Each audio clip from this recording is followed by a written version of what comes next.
The story starts with our main man Kai checking out this girl all chained up, and he wonders if she is a demon or an angel. This girl straight up asks him for help, but Kai can't even believe she's looking to a human for help. Humans and other races have been going at it like a hardcore war, but this girl, she ain't got a clue about that, and Kai's getting mad and frustrated because it's like nobody remembers what the real world's about. So, we flash back and peep Kai doing his usual thing, keeping an eye on a graveyard. His homies want him to hurry up, but Kai takes this shit real serious. In this world, there's 5 races: the demons, with their crazy magic powers; the celestials, who are demihumans such as angels and elves; the spirits, who are creatures that possess special kinds of bodies, such as ghosts. There are also the mythical beasts, that are huge ass monsters like dragons. And then of course, you got the humans. These 5 races have been at war, and it's hella important to make sure we don't end up in another great war. Kai's part of the Urza Federation, and they got the job of watching over the graveyard where the demons had been sealed. Kai keeps an eye on that graveyard for 300 seconds, like always, and he figures out ain't nothing funky going on. The demons are still sealed up tight, no doubt. Kai's co-worker Aslan can't get why Kai's taking his job so damn seriously. But Saki points out that it's good for them because they can take it easy. Ain't been no demon breaking free from that seal in a whole century. But Kai reminds his crew that it's still their job.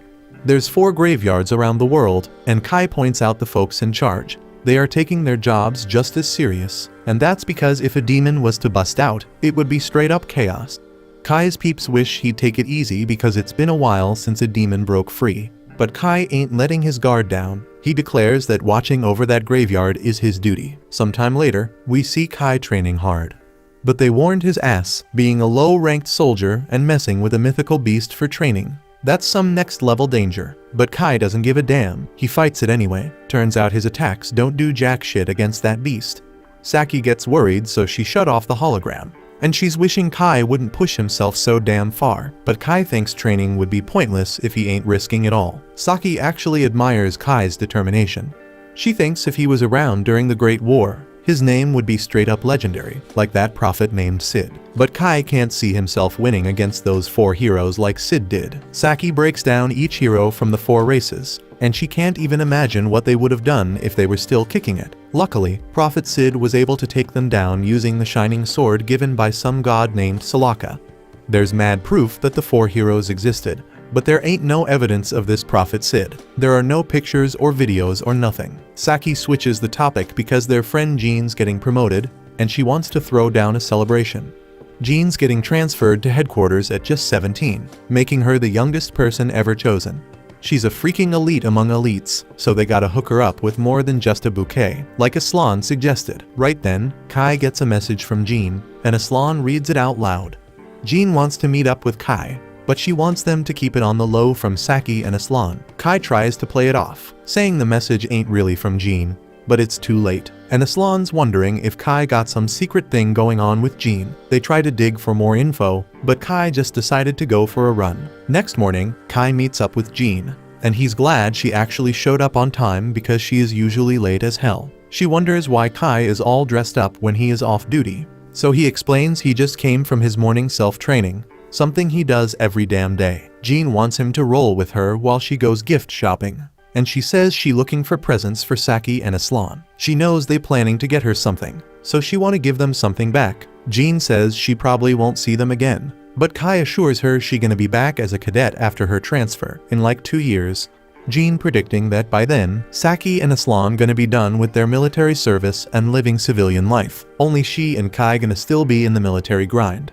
Kai is totally on board with her, but he can tell she's upset. He knows what's wrong and reassures her not to stress, because he's damn sure she's gonna outshine her dad, the big boss at Urza headquarters. They keep having a blast, but Kai ain't paying much mind to Jean's shopping because he's hunting for something for himself. At the end, Jean gives mad props to Kai for helping her score some sick gifts. Then they start chatting about how Jean's dad took Kai to check out the graveyard back when he was just a 10-year-old. Kai wandered into that graveyard, and when he came back, he was telling everyone about laying eyes on Sid's sword. Kai's got a vivid memory of what it was like in that graveyard, and how he almost got his hands on the shining sword. That day, Kai started preaching about how crucial it is to keep the demons locked tight in the graveyard. Jean wonders where they're gonna be in the future, but Kai points out that she will simply be back in 2 years.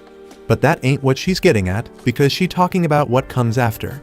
Jean wants them to make a promise for the future. But Kai starts freaking out because some weird shit starts going down. Jean is clueless about why he's acting all strange. And now Kai's wondering if he's the only one seeing this crazy stuff. Jean keeps chatting like nothing weird's happening. But Kai's straight up horrified as she gets sucked into a black hole. Then out of nowhere, a mysterious voice announces that the world's reincarnating and it's time to overhaul the whole damn thing. Few moments later, Kai snaps back, but finds himself in a dark and messed up world. Then shit gets real when a gigantic and terrifying demon pops up right in front of him. This beast unleashes some insane magic attack on Kai, and he barely survives by using his sword case as a shield. Kai can't even wrap his head around the fact that a legit demon's standing there, getting ready to unleash another hellish attack. Kai rushes to his sword and swiftly loads it up with bullets. His weapon's versatile because he can shoot bullets and cancel out that dragon's magic. The dragon can actually talk, and it's blown away by Kai's cancellation skills. Kai breaks it down, saying he used some modified elven bullets crafted with elven magic, but the demon just keeps coming at him, and Kai ain't fazed one bit. He closes the gap between him and the demon, showing off his insane fearlessness. Kai's sword can't pierce the demon's skin, but he takes advantage and lets off a shot up close and personal. Exhausted as hell, Kai explains that the bullet he just used is a modified Drake bullet that mimics the breath of mythical beasts. It's his first time using it, but Kai's stoked to see that he's moving just like he does in training. He's feeling hella confident now that he knows he can actually take on real-life demons. Just then another demon shows up and starts talking smack about how it's laughable for a human to think it can take down demons. Kai's impressed by how well this demon speaks English, but the demon explains that the most effective way to control a slave is by using its own language. Kai's clueless about why the demon's calling him a slave, but there's no time for thinking. The demon says Kai smells dangerous, so it's ready to wipe him out. Just when things look grim, someone saves Kai with a flashbang, and they bounce. This girl tells her crew that they've got the Wanderer secured, and she needs to know where Kai's from. Kai's shocked to see that this girl is Saki, but she ain't got a clue who he is or how he knows her name. Kai reminds her they're friends, but she swears she's never seen him before, and neither has Aslan. Kai can't wrap his head around why they don't remember him, so he reminds them they're from the same agency. They look at him like he's speaking gibberish and explain they're just soldiers in the resistance. Now Kai's the one feeling lost and confused, so Saki starts spilling that they're with the human rebel army. This just causes more confusion to him, so he asks them to tell him everything about this world. Aslan and Saki think he's all messed up from facing a demon, assuming he's forgotten stuff. They try to help him remember, explaining there was a huge war between the 5 races, and humanity ended up on the losing side. Kai is shocked of course, because in his world humanity actually won. Aslan goes on to say that they lost the war over 30 years ago, and the other 4 races took over cities worldwide. And damn humans are struggling to survive, running and hiding like there's no tomorrow. The world's now ruled by the other races, and they stay fighting each other for turf. Aslan and Saki introduce Kai to Neo-Vashel, the human city. A group of humans snagged an underground spot that was still intact and flipped it into an underground city. The resistance holds it down, protecting the folks living there by going toe-to-toe with the other races. Kai wonders how the hell humans lost the Great War. But Aslan and Saki don't even gotta say it, it's pretty damn obvious. They point out how freaking powerful that demon he just saw was. They explain that they roll up on humans in groups, leaving them no chance to beat them. And on top of that, each race got a boss they call a hero, and these heroes are some seriously strong individuals. All this sounds hella familiar to Kai, so he starts wondering what the hell happened to Prophet Sid, humanity's damn savior. Kai can't believe his ears when they say they never heard of Prophet Sid. He tells them that Sid's supposed to be the hero who whooped the other race's asses. Aslan hits the nail on the head, saying if they had someone like that, they wouldn't be living underground like they are. Just then, the main crew rolls up, and Aslan explains there are multiple human cities around the globe with resistance groups in each one, all overseen by the main core. The resistance commander is someone who's saved countless lives, and Kai's jaw drops when he sees it's Jean, especially because everyone thinks she is a dude. Aslan and Saki introduce Kai to the commander, explaining his memories a bit foggy. Jean starts to leave, but Kai can't handle it all and stops her. He tries to jog Jean's memory about who he is and how they were just shopping a few minutes ago.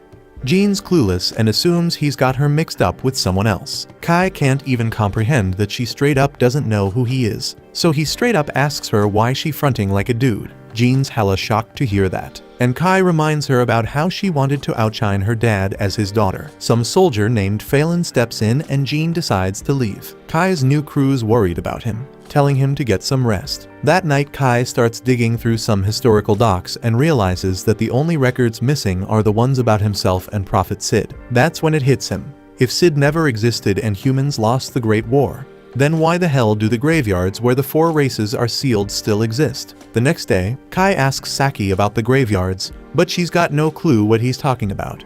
Aslan lets Kai borrow the car, which pisses off Saki, but Aslan says it was just instinct. Kai pulls up to the graveyard and thinks about how it's his first solo trip. He's tripping out when he sees that the blockade stone is gone, so he enters. The darkness fades into light, and Kai's jaws drop when he lays eyes on the shining sword just chilling there. This straight up proves to him that the legends about Sid gotta be true. Kai grabs the sword from the mantle, and a loud voice hands him the world coordinate key, calling it the code holder. Suddenly, a massive shiny door opens in front of him, and Kai hears a girl screaming for help. Kai's mind is blown because he ain't in the graveyard no more, so he climbs up some big-ass stairs. At the top, he sees a whole bunch of chains keeping just one girl locked up. Her wings look like a mix of demons and angels, and the hot girl begs Kai to set her free from those damn chains. Kai's all confused trying to figure out what the hell race this girl is, but then she tells him her name's Rin, begging for him to save her one more time before passing the hell out. Kai's standing there, thinking if he should help her or not. See, Kai hates demons, and this girl doesn't look like any demon, so even though he ain't too sure, he decides to set her free against his better judgment. He grabs his sword and tries to slice the damn chains, but those chains are tough as nails. Ain't no damage happening at all. Next, he busts out his bullets, but even that ain't enough to break the chains. My man's losing hope because he ain't got no other weapons on him. But then it hits him, he's still got that special sword. He tries to remember what the hell it's called and shouts out, "Code holder," and his gun sword starts transforming into this golden code holder thing. Kai can't even believe he's holding the same sword Sid used to save humanity in his timeline. He raises that badass sword and takes another swing at the chains. For a hot second, it looks like he just wrecked the whole damn dimension, but shit goes back to normal, and the chains are sliced clean in half. The girl's freed and starts falling to the ground, so Kai catches her. As soon as she opens her eyes, she freaks out and flies away from him, screaming for some chick named Vanessa to come out. She says that she wants a rematch with Vanessa, and ain't fair for her to send some weak-ass demon to try and kill her. But before Kai can explain that he ain't a demon, Rin's already launching attacks at him because she hates demons. He manages to dodge the first attack like a boss, but he can't escape the second energy blast she throws his way. And now he's starting to regret helping her. But just as that blast's about to hit him square in the face, he remembers something the system mentioned about the code holder being able to break fate itself. So he grabs that code holder and slashes that magic ball in half. The magic disappears, leaving Kai and Rin both shocked because no way in hell could a measly demon block her attack. Finally, Kai spills everything and tells her straight up that he ain't a demon. He asked her where the hell she even got that idea because he ain't has no wings or tail, so clearly he is just a damn human. Rin realizes she messed up big time, so she apologizes for mistaking Kai for a demon and attacking him suddenly. But she has this deep hatred for demons, so whenever she sees one, it's all about that violence, no questions asked. Luckily, Kai hates demons too, so at least he knows for sure she ain't one. But he is still clueless about her race, so he asks her. But she pleads with him not to ask her about that. Kai agrees to drop the race talk for now, but he has other questions, like where the hell they at. But Rin had no clue either. All she remembers is fighting Vanessa, and then she's suddenly stuck in this place. Kai recognizes the name and asks if it's the same Vanessa who's a hero to demons, and Rin confirms it. That surprises Kai because Rin picking fights with heroes and all, so he asks if she is really that strong. And Rin proudly claims she could wipe out a whole damn army of demons if she felt like it. But she also admits that Kai's just as impressive because he managed to block her attacks. She is curious about how he pulled it off, so Kai is about to spill about his sword, but just then he peeps a portal behind Rin, and out comes this ugly-ass monster. The monster starts talking about some fate singularity entity waking up and how it's a major threat to the new world, so it's gonna start doing its thing to get rid of it. The monster tries to take out Rin, but Kai swoops in and saves her at the last second. This monster has serious power, so Kai says he and Rin have no choice but to run, and she agrees. So he grabs her hand, and they both dip. Unfortunately, they don't even know where the exit is, and that monster still got access to the portal. It reaches its nasty-ass tendril into the portal and snatches Rin. Then it declares it captured the singularity and starts this termination protocol, forming orbs to erase Rin from existence. Kai can't handle seeing that, so he decides to stop standing around and take action to save her. He busts out the golden sword again and slices that monster's tendril in half, wreaking havoc on the dimension in the process. The monster spots Kai and peeps that he's holding that forbidden sword, but it can't wrap its head around why the hell the sword's here or how a human like Kai got his hands on it. Now that Rin's free, Kai ain't sticking around to find out what the monster's planning. He grabs Rin and jumps through that hole in the dimension, taking them back to the graveyard on Earth. Kai's a bit confused, but he's relieved they made it out in one piece. Rin's feeling hella relieved too because she was scared shitless she might kick the bucket. This is the first time anyone's ever given a damn about helping her out. Her whole life, all the other races have been telling her she ain't one of them. And the demons have been the cruelest, always calling her an abomination. That's why Rin got into that massive fight with Vanessa. Kai tries to comfort her, saying he knows how she feels because all his friends don't remember him no more. He feels like he's all alone in this messed up world. The history he remembers is one where humans won the Great War of the 5 races, but in this world, demons seem to be taking over the human cities. Rin's a little confused because she doesn't remember demons ever getting the upper hand against humans. In fact, around the time she fought with Vanessa, humans were starting to kick demon ass, and the demons were whining about it being because of the human hero. Kai gets all hyped and asks if Rin remembers Sid,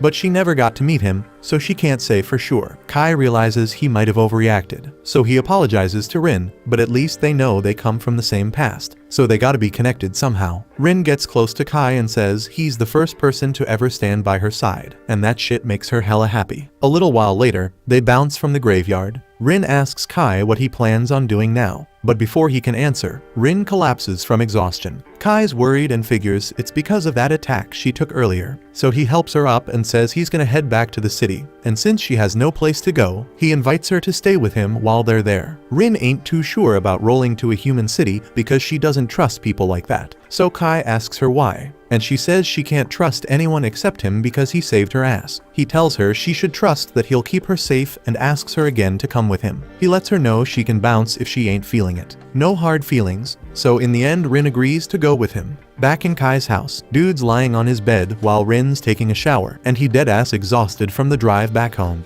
Rin had never been in a car before, so she was freaking out the whole time, and nearly making him crash left and right. Lucky for her, she hid her wings, so once they got here, nobody could tell she ain't human. But her weird behavior still got folks on edge. She even tried to throw down with some magic at one point, and Kai had to hold her back. But he gets why she is so cautious because she is around a bunch of strangers. Then Kai's attention turns to his sword. He ain't even noticed when it went back to normal, so he grabs it and is about to say code holder to see if he transforms again. But before he can do that, Rin comes running out of the shower, begging for help because she can't figure out how to turn off the damn water. Kai tells her he'll help, but for now, he can't look because she ain't wearing any clothes. Once the shower's off, Rin gets dressed and starts talking about how humans got all the good shit. Even with their messed up society, they still got that warm ass water to shower with, while Rin had to bathe in a damn waterfall. And also humans got the soft beds too, but on the surface, everything's destroyed. So she finally gets that Kai wasn't messing around when he said demons took over the city. Kai had his doubts at first, but meeting Rin confirmed he ain't losing his mind. Now he knows for sure they are in a world where the race war results got messed up.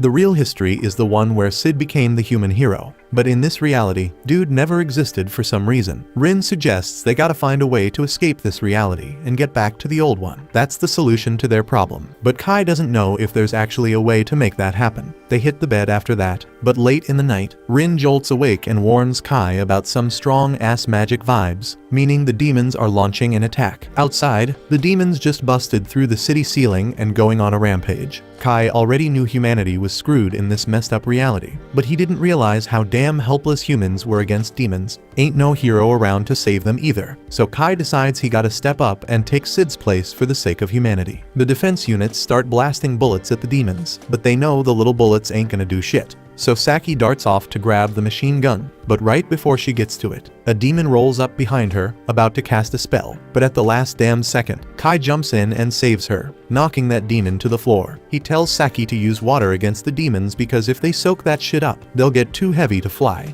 And once they grounded, she should toss some grenades their way. Just then, Kai notices a demon turning Aslan into a freaking stone, so he fires an anti-magic bullet to break the spell and save his life. The demon then sets its sights on Kai, trying to pin him down, while another demon sneaks up from behind to attack. But Kai slips past that sucker and shoves the first demon away, while Rin takes care of the second one with a blast. Afterward, Kai thanks Rin for the backup and gives her props for her strength. But even with her badass power, he ain't sure if they can save the city on their own. Aslan and Saki come running up to Kai, asking him how the hell he's destroying magic with bullets and knocking demons around with his fists. Kai breaks it down for them, explaining that he comes from a world where humanity won the race war. His fighting style and special bullets all come from that world. But Saki and Aslan still ain't buying Kai's talk about alternate timelines. But before they can ask more questions, Aslan gets a message saying 2 demon scouts got away. And if the scouts report back to their leader about this underground city's location, a whole damn army of demons gonna swarm in and wipe out every last human. Aslan says he gotta report this to the rebel army headquarters, and Saki asks Kai to come with them because his strength makes him a valuable asset. So Jean gonna welcome him for sure. Kai agrees to join them, and they all head to the headquarters in the old royal capital. That place got wrecked years ago, but that's exactly why they chose to set up their headquarters there. Demons ain't gonna think of searching for them in a destroyed place. The one who came up with the idea was Jean's dad, but he retired as the head of the rebel army 2 years ago because of an injury, so Jean took his spot. They roll up at headquarters, and both Kai and Rin get brought in to meet Jean. She already got the reports from Aslan, so she asks Kai to spill about this alternate timeline he mentioned earlier. Kai spills on all he knows, but the other big shots in the room call him a liar for dropping such a ballsy claim. But Kai brings up how he and Jean were tight as kids in the previous timeline. He mentions Og and Jur, the nicknames Jean always wanted to be like. The names catch Jean's ear, but she keeps quiet for now and decides to wrap up the meeting. Later that night, Jean wants to link up with Kai. Seems like she's starting to be a bit more open to the idea that Kai might have been spitting the truth. Not many folks in this world know she's a woman, and Og and Jur were her dad and grandpa's nicknames, but that doesn't mean she believes every damn word he said. Still, she thinks his fighting skills and knowledge can be trusted. She lays out a plan to link up with other human cities and push back the demons planning to invade Neo-Vashel. But Rin ain't feeling it. She thinks that plan's just gonna attract more and more demons as time goes on. Plus, if some high-ranking demon shows up, the whole thing's gonna go to shit. Jean knows it's a risky move, but she can't think of nothing better to protect the homes of the survivors. That's when Kai drops a bomb. He says they only gotta take down one demon to solve this mess. And that's Vanessa, the hero of the demons. Jean thinks it's straight up crazy to even consider going up against a powerful demon like Vanessa, but Kai's confident that the code holder can handle her. He says he and Rin gonna be the ones to go head to head with Vanessa. Demons are more focused on scraping with other races, so most of them won't be riding with Vanessa. All Kai needs is for Jean and her crew to hold off the rest of the demons while he goes to engage Vanessa. After Jean agrees, they waste no time and start prepping to take back the Urza Federation. The scene jumps to Kai and the crew gearing up for the big battle. Rin is all fired up, ranting about how much she hates different kinds of beings. She hates demons because they're shady and deceitful, spirits because they're creepy as hell, mythical beasts because they're straight up savage, celestials because they're stubborn as a mule, and humans because they're weak and fragile. But the kicker is, she hates herself the most because she's got a bit of all those traits in her. Despite all that, Kai is the only one who wasn't afraid of her, who saw her for who she really is and accepted her. She's really hoping he doesn't die on her. Then the scene shifts to the Urza Federation's army marching towards the government palace. Saki is in disbelief that their small squad is the one taking on Vanessa. She thinks the plan's got a shot because Jean is leading them, but she's still worried about going up against Vanessa. She questions what they're supposed to do with just the 4 of them, and Kai says a small squad is the key to reaching Vanessa quickly and unnoticed. Saki gets it, but she still isn't thrilled about being part of this risky plan. Kai then turns to Saki and Aslan, telling them they're the only ones he can trust to have his back. Saki's still pretty scared, but Rin steps in and gives her a reassuring pat on the head, which calms her down a bit. Rin tells Saki not to worry, reminding her that she's strong and won't lose to anyone except maybe Vanessa. Saki nervously asks what happens if they do run into Vanessa, and Rin confidently says she'll handle Vanessa herself, even if it comes to blow herself up with her. Saki begs Rin not to go through with such a dangerous plan, and Aslan chimes in, sharing his own worries. He points out that they have no idea what condition the government palace is in and fears the demons might spot them if they move in a big group. Kai reassures him, explaining that demons are sensitive to magic and won't notice them because humans don't have magic. Aslan feels a bit more at ease and wonders if Kai picked up this knowledge from his world. Kai observes that Aslan seems pretty calm, but Aslan admits his hands are actually shaking. He adds that if they manage to defeat the demons, they'll be famous worldwide and might even get some rewards. Kai tells him that he's more reliable than the Aslan he used to know and says he's counting on him. They then arrive at their destination, ready for whatever comes next.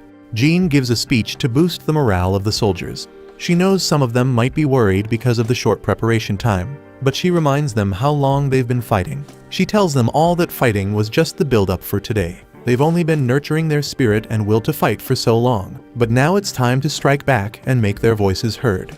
They head into the capital through an underground passage, and Kai is shocked to see the government palace in ruins. The demons patrolling the palace spot them and attack with ice magic. Kai dispels the magic with his bullet and takes out the demon with his sword. More demons show up, and Rin uses her magic to wipe them all out at once, but Kai pretends one of his bullets did it.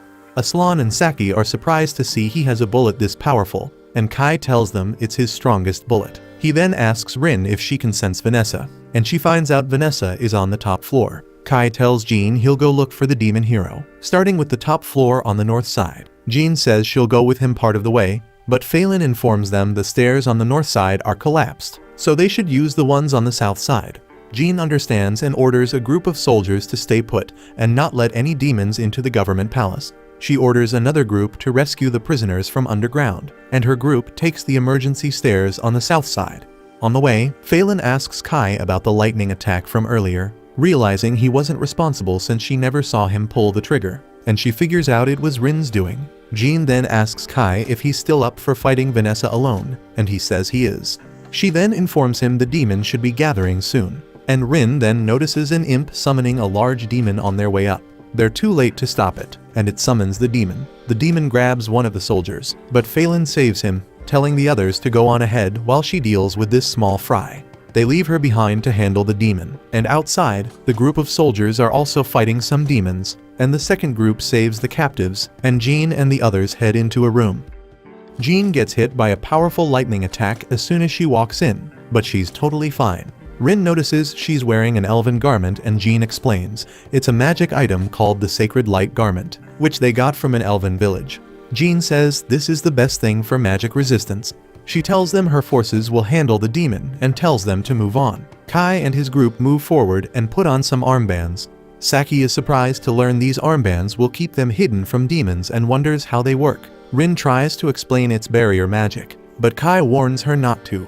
Rin says a human made it by copying angelic barrier magic. She explains it bends light to hide them, and they continue on. A demon approaches them, and Saki tries to attack, but Rin stops her. The demon passes right by them without noticing. They're all relieved the barrier is working, and soon they reach the breaker room. They tell Saki and Aslan to stay there and cut the power if it looks like they're losing to Vanessa. Kai explains they'll use the dark to escape, and he'll send a signal when it's time. Kai and Rin move on, but then they hear an alarm. Kai worries they've been found, but Rin says her barrier should still be up, and Kai realizes it might be the building's infrared sensors.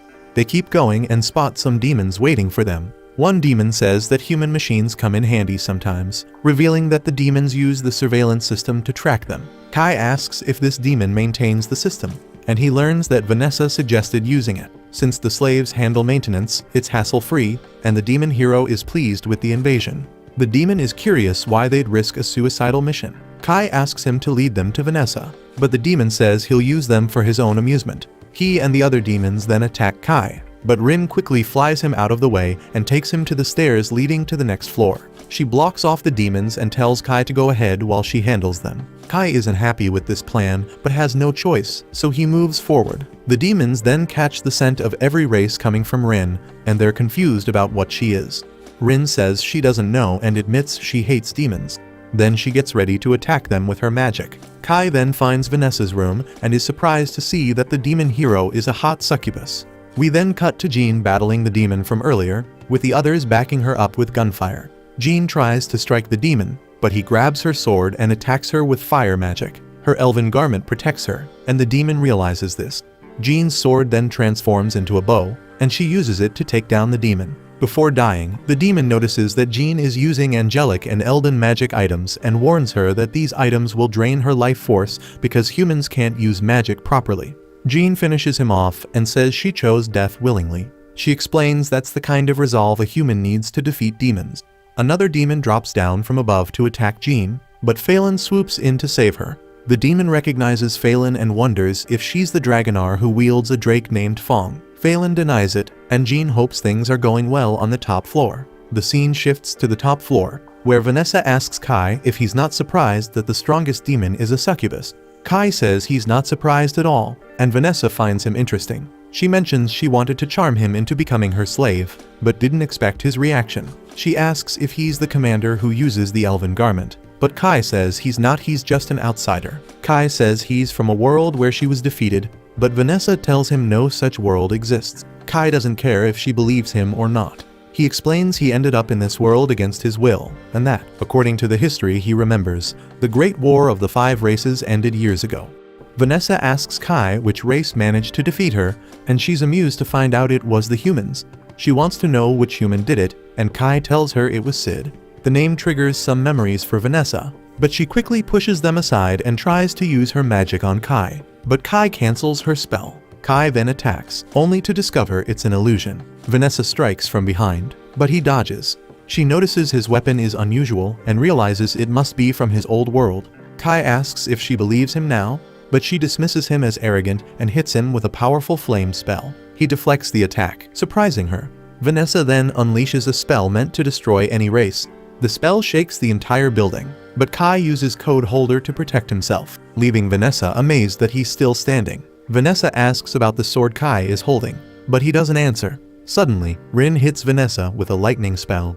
Kai sees that Rin is badly hurt from her earlier fight with the demons. She explains she got scared when the building shook, thinking Kai might be dead, so she came to check on him. Rin challenges Vanessa to fight her, but before she can, the monster from earlier appears through a portal and binds Vanessa. The monster notices strange changes in Vanessa and realizes she's been affected by the forbidden word. It tries to exorcise Vanessa from this world, but she manages to break free and recognizes the monster as one of Alfreya's servants. Vanessa retaliates with a powerful fire spell, severely injuring the monster, but it's still alive. The monster escapes through the portal to recover, and Kai is stunned by Vanessa's strength. He can't believe Rin was fighting someone this formidable. Rin admits that the Vanessa from her world wasn't this terrifying, and she's genuinely frightened by her power. Vanessa then tries to heal her injury by focusing her power, but it doesn't work. So she decides to prioritize dealing with Kai and Rin instead. Rin knows they don't stand a chance against her, so before Vanessa can attack, she flies in and tackles her, telling Kai to get out of there because she won't be able to hold Vanessa off for long. Rin throws up a shadow prison barrier around herself and Vanessa to buy some time. Vanessa sees it's spirit magic, but it's way too weak to stop her. Rin gets thrown back when Vanessa breaks through the barrier, but before Vanessa can finish her off, Kai charges in to attack. Since Vanessa is focused on him now, she redirects her blast at him instead. Kai manages to block most of it, but he still looks pretty messed up. Rin can't believe she let Kai get killed. Vanessa taunts her, asking if she plans to avenge Kai's death, or if she'll just run away. Rin is fed up with Vanessa's trash talk, so she's going all out to make sure Vanessa pays for this. Rin unleashes her full power, and her body starts showing traits from all 5 races. Vanessa thinks it's amusing, but Rin isn't messing around anymore. She lands a solid punch, wiping the smile off Vanessa's face. In this new form, Rin can actually go toe-to-toe with Vanessa and push her around. But it turns out Vanessa was just playing with her. Vanessa finds Rin's chaotic form fascinating, but she questions why Rin didn't use it sooner. If she had, she might have bought enough time for Kai to get away. Vanessa wonders if Rin was scared to show her true nature or if she was worried about being called a monster. Rin starts crying, but Vanessa reminds her that she only has herself to blame. Vanessa is the demon hero and will do whatever she wants, but Rin had the chance to save Kai and doesn't go all out because she was afraid. It's her hesitation that got Kai killed. As much as Rin hates to admit it, Vanessa's right. It's her fault Kai is dead. But that doesn't matter now. Nothing she does can bring Kai back, so she just wants to die and take Vanessa down with her. She grabs Vanessa's hand to slap a curse on her, Before Vanessa even realizes what's happening, blood droplets start oozing from her skin. These drops are Vanessa's life force, and there's no way to defend against them. They'll keep falling until both Vanessa and Rin are dead. Normally, this would be game over for Vanessa, but she's still got a card to play. Suddenly, Rin collapses, and Vanessa explains that even though the curse can't be blocked, its power depends on the caster's magical strength. Rin usually would have had enough magic to make it work, but they're in Vanessa's base, and she had set up some major countermeasures for attacks from other races. Behind Vanessa is a huge curse circle that messes with spirits, magical beasts, and celestials. Since Rin is all three, the curse is hitting her 3 times as hard. So it's crazy that Rin lasted this long. She can't even get her revenge for Kai, so she just sits there and apologizes for not being useful. Vanessa's getting fed up with Rin's weak act, so she gets ready to finish her off with one last blast. But before Rin gets killed, the blast is blocked by Kai, who's somehow still alive. He tells Rin there's no need to apologize, and that she was actually really helpful because her fight with Vanessa gave him enough time to wake up. Rin can hardly believe Kai is still alive, and Vanessa can't either, so she asks him how he survived, because there is no human should still be standing after that. Kai remembers using the code holder to protect himself from the blast, which is the second time it saved his life in this fight, but he keeps that to himself and just gets ready to face Vanessa. Vanessa's pissed that Kai would dare challenge her, so she reminds him he's just some trash who survived by luck. Her last attack almost killed him, and the only reason she couldn't finish him off was because Rin was keeping her busy. Kai says he's fighting so hard because Rin risked her life for him, so he's going to do the same for her. Vanessa's got a look of intrigue and asks Kai if he's got some kind of plan to take her down because she's really curious to see what he's got. Humans always talk big about showing their potential, but she's never been impressed by any of them. The spirit hero, the celestial hero, and the beast hero have been a pain in her side, but at least she respects their power. When it comes to humans, though, she hasn't met one she can respect unless Kai's about to claim he's strong enough to be humanity's hero. Kai tells her he's not aiming to be humanity's hero, but she asks to see what a human can do. So he's going to show her exactly how powerful a human can be. From here on out, he's facing Vanessa as a stand-in for all of humanity. Even though Vanessa can't imagine what he could possibly do to beat her, she decides to take him seriously. She uses her magic to summon a mini meteor to smash Kai, but Kai slices it into pieces with the code holder. Vanessa's impressed he cut through her magic so easily, but she's far from done, so she starts casting a bunch of Hellflame spells. While she's at it, Kai calls Aslan and tells him to cut the power, so all the lights in the place go out. Vanessa realizes she can't see anything even though she's got a literal flame on her shoulder, and since Kai doesn't have any magic, she can't sense him either. But even without magic, the sword is loaded with magical energy, so she targets the sword with her Hellflame attack. As the dust clears, she's shocked to find Rin holding the code holder while Kai is already behind her. All those years Kai's spent training finally pay off. He locks Vanessa in a combo and has Rin toss his sword over so he can finish her off. The last thing Vanessa says before getting sliced is, "I guess I lost. Good game, human." As Vanessa collapses to her knees, her body starts falling apart from all the damage. Rin and Kai notice something's up with her, and then Vanessa's memories come flooding back. She remembers everything about Sid and the whole world reincarnation deal. She can't believe she let herself fall for it after Sid warned her something like this could happen. After hearing that Vanessa knows about Sid, Kai starts grilling her to spill all the details. Vanessa tells him about this crazy thing called world reincarnation that Sid talked about. Apparently, someone messed with the timeline and changed history. So Kai's gotta find this person, who's probably one of the other 3 heroes. Sid saw this world reincarnation coming, which is why he gave Vanessa his sword to keep it safe from enemies. That sword's the key to fixing all the mess made to this world. Kai is curious why Vanessa and Sid would team up when they're supposed to be enemies.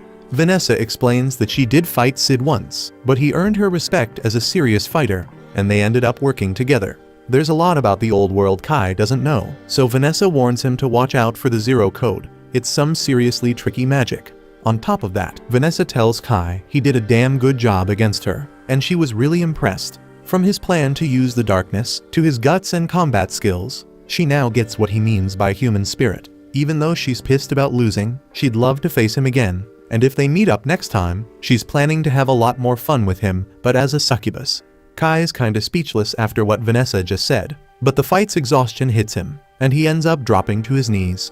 Still, he's relieved he actually took down Vanessa. Word about Vanessa's defeat spreads fast, and soon all the human survivors are back at the Urza Federation, ready to start taking it back. Things are finally looking up for the humans, but while everyone's celebrating the win, Kai's stuck on what to do next. Rin notices he's off and asks if something's wrong. Kai mentions he thought something happened to them, which is why they're the only ones who remember the old world.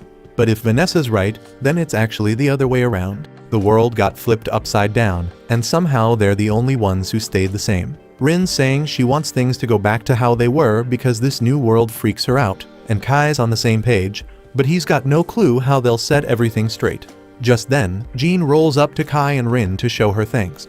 Even though the place is a wreck right now, the only reason humans managed to take back their city is because of what Kai and Rin did. That's why she wants to thank them on behalf of the rebel army. But she notices Kai and Rin don't seem too thrilled despite their win. Kai tells her he's actually relieved he won, because he doubts he'd be able to take Vanessa down if they crossed paths again. Now that Vanessa's out of the picture, humans can rebuild the city, and maybe even make it better than it was before. But that's a job for someone else, not her. The folks who were around when the Federation first fell to the demons would be way better at leading the rebuilding efforts, so Jean's not stepping up for that. But if she's not gonna help with the rebuild, Kai and Rin ask what her plan is. Jean explains there are 3 other federations that got taken over by the other races, the Eo Federation, the Yulun Federation, and the Shoals Federation. Each one's under control of a different race, and each has a human rebel army fighting back. She plans to head out and kick off a big operation to unite the rebel fronts. The word about Vanessa's defeat has spread all over, and humans everywhere are more fired up than ever. That's why Jean's hoping Kai and Rin will come with her to help out the other rebel armies. If they team up, they might be able to pull off what the humans in Kai's old world did and kick out all the other races. Jean's gonna personally lead the soldiers and make sure Kai and Rin get all the support they need, so she's asking Kai to fight alongside them. Kai looks a bit shell-shocked for a second, so Jean makes sure to mention he'll be well compensated for all this hero stuff. But it's not like Kai's not down to help humanity win. He was just thinking about how grown-up this version of Jean is.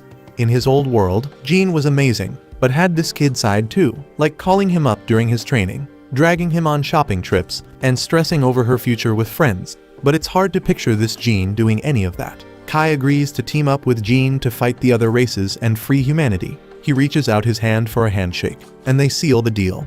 They head down to the ground floor where Jean pumps up the soldiers, asking if they've all had a good rest. They're all buzzing with energy since this is the first time they've slept without freaking out about demon attacks. They're stoked about taking back Urza, and Jean fills them in on the plan to reclaim the other federations. Meanwhile, Kai tells Rin he's going to finish this 5 races war himself. If there's no Cid to save the day, then it's on him to step up and be humanity's hero. And while he's at it, he's gonna track down the person behind the world reincarnation and set everything back to normal.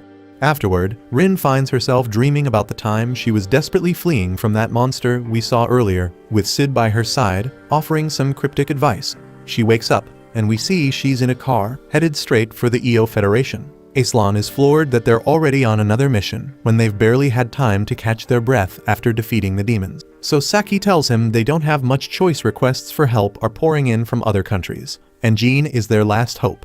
So she hopes the capital will be rebuilt by the time they return. Aslan can only hope the demons don't retake the city, but Kai's mind is elsewhere. He flashes back to when the battle ended, and as they were cleaning up, Rin caught the scent of demons in the air. They followed the trail, but found nothing at the spot where the smell was strongest. That's when Rin quickly realized it was a trap, but before they could escape, they were caught in a barrier with no way out.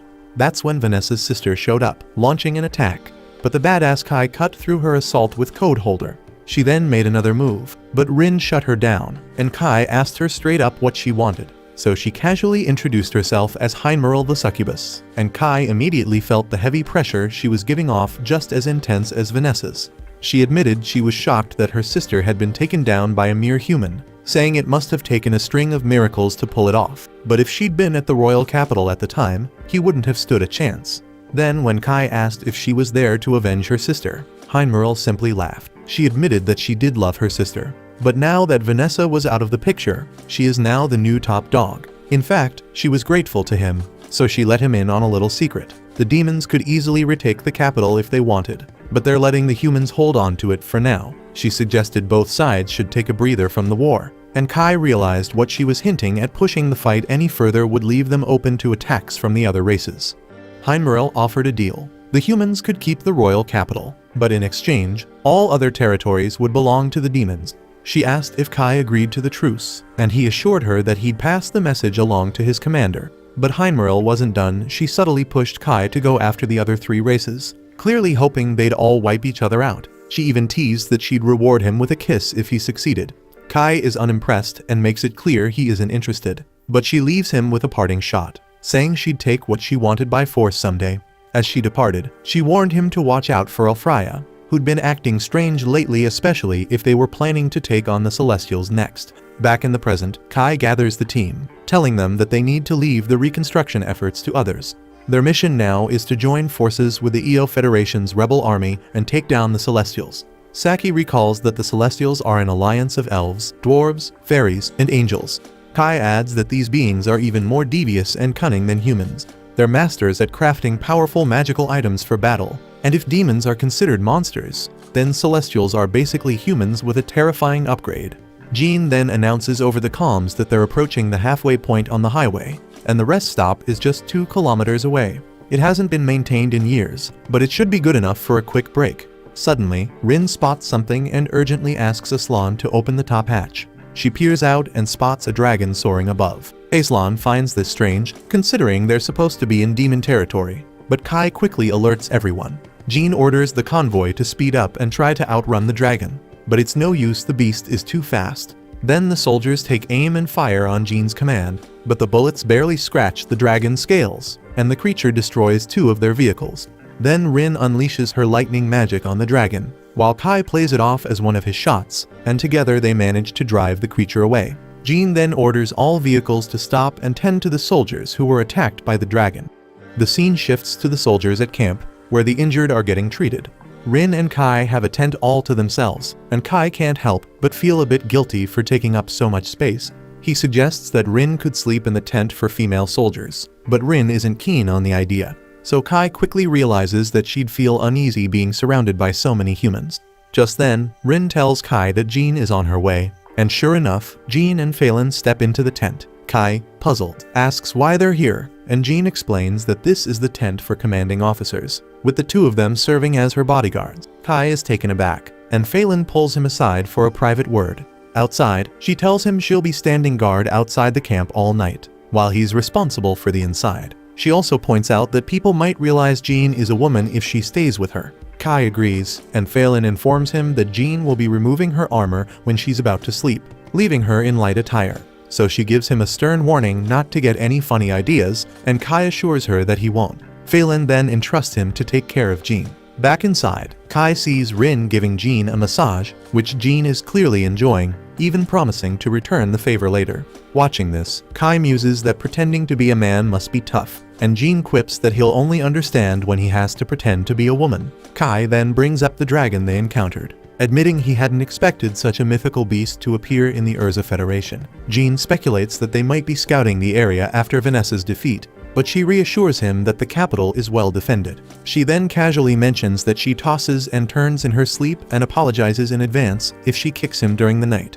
So later as they sleep, we see Kai struggling to catch even a wink of rest, with both Jean and Rin clinging to him in their sleep. The next day, the journey continues, and Aslan quickly notices that Kai looks absolutely exhausted. He assumes it's because Kai's been up all night guarding Jean, and Kai is too drained to argue, so he just lets the misunderstanding slide. As they press on, Rin spots the imposing border wall in the distance, and Aslan informs the group that they're about to cross into the EO Federation. Jean then briefs everyone, saying their destination is Cassiopeia, the 8th city, which is just outside the capital and where the rebel army has set up base. As they drive towards Cassiopeia, Saki is on edge, ready to blast any celestial that crosses their path, confident that their weapons are more effective against them than other races. Kai, trying to keep things under control, tells her to chill out before she ends up shooting a human by mistake because the celestials and humans look almost identical. Jean then gives the order to stop the vehicles, and they continue the journey on foot. Along the way, Rin casually picks some fruit and starts munching on it. Kai then asks if it's safe to eat, and Rin assures him it is, but then admits her tongue tingles slightly. Kai quickly informs her that the fruit is poison, which she finds hard to believe since she's eaten them before in the Elven Forest, leaving Kai puzzled as to why these fruits from the Elven Forest would be here. Phelan steps in to clarify, explaining that the celestial invasion has merged the elven forest with the human city. When they finally arrive at the rebel army's headquarters, they're greeted by cheers from the humans in the area. The members of the rebel army also salute them as they enter. Zephyr, the advisor to the rebel army, warmly welcomes them, expressing how the news of Jean's victory has sparked new hope among them. He then greets Phelan, revealing they have a history together. He's surprised to see her again, remarking on how long they've survived in this desolate world. Phelan, however, insists she's not old enough to be considered long-lived. Without wasting any time, Jean requests to speak with their commander, and Zephyr promptly escorts her to him. As they make their way, Zephyr wonders how much Jean and her team know about their commander. Phelan steps in, explaining that his name is Dante, a descendant of the old royal family of the EO Federation. He calls himself the Emperor, but he's a mess envious, suspicious, and downright obsessive. Phelan warns that he might even see Jean as a threat, and Zephyr, with a nod, confirms her assessment. He hopes Jean can keep her cool around him, but at least the soldiers appreciate her help, even if their boss is a nut job. When they arrive, they meet the assistant commander, Quabayari, who explains that anything needing to go through the Emperor will be handled by her.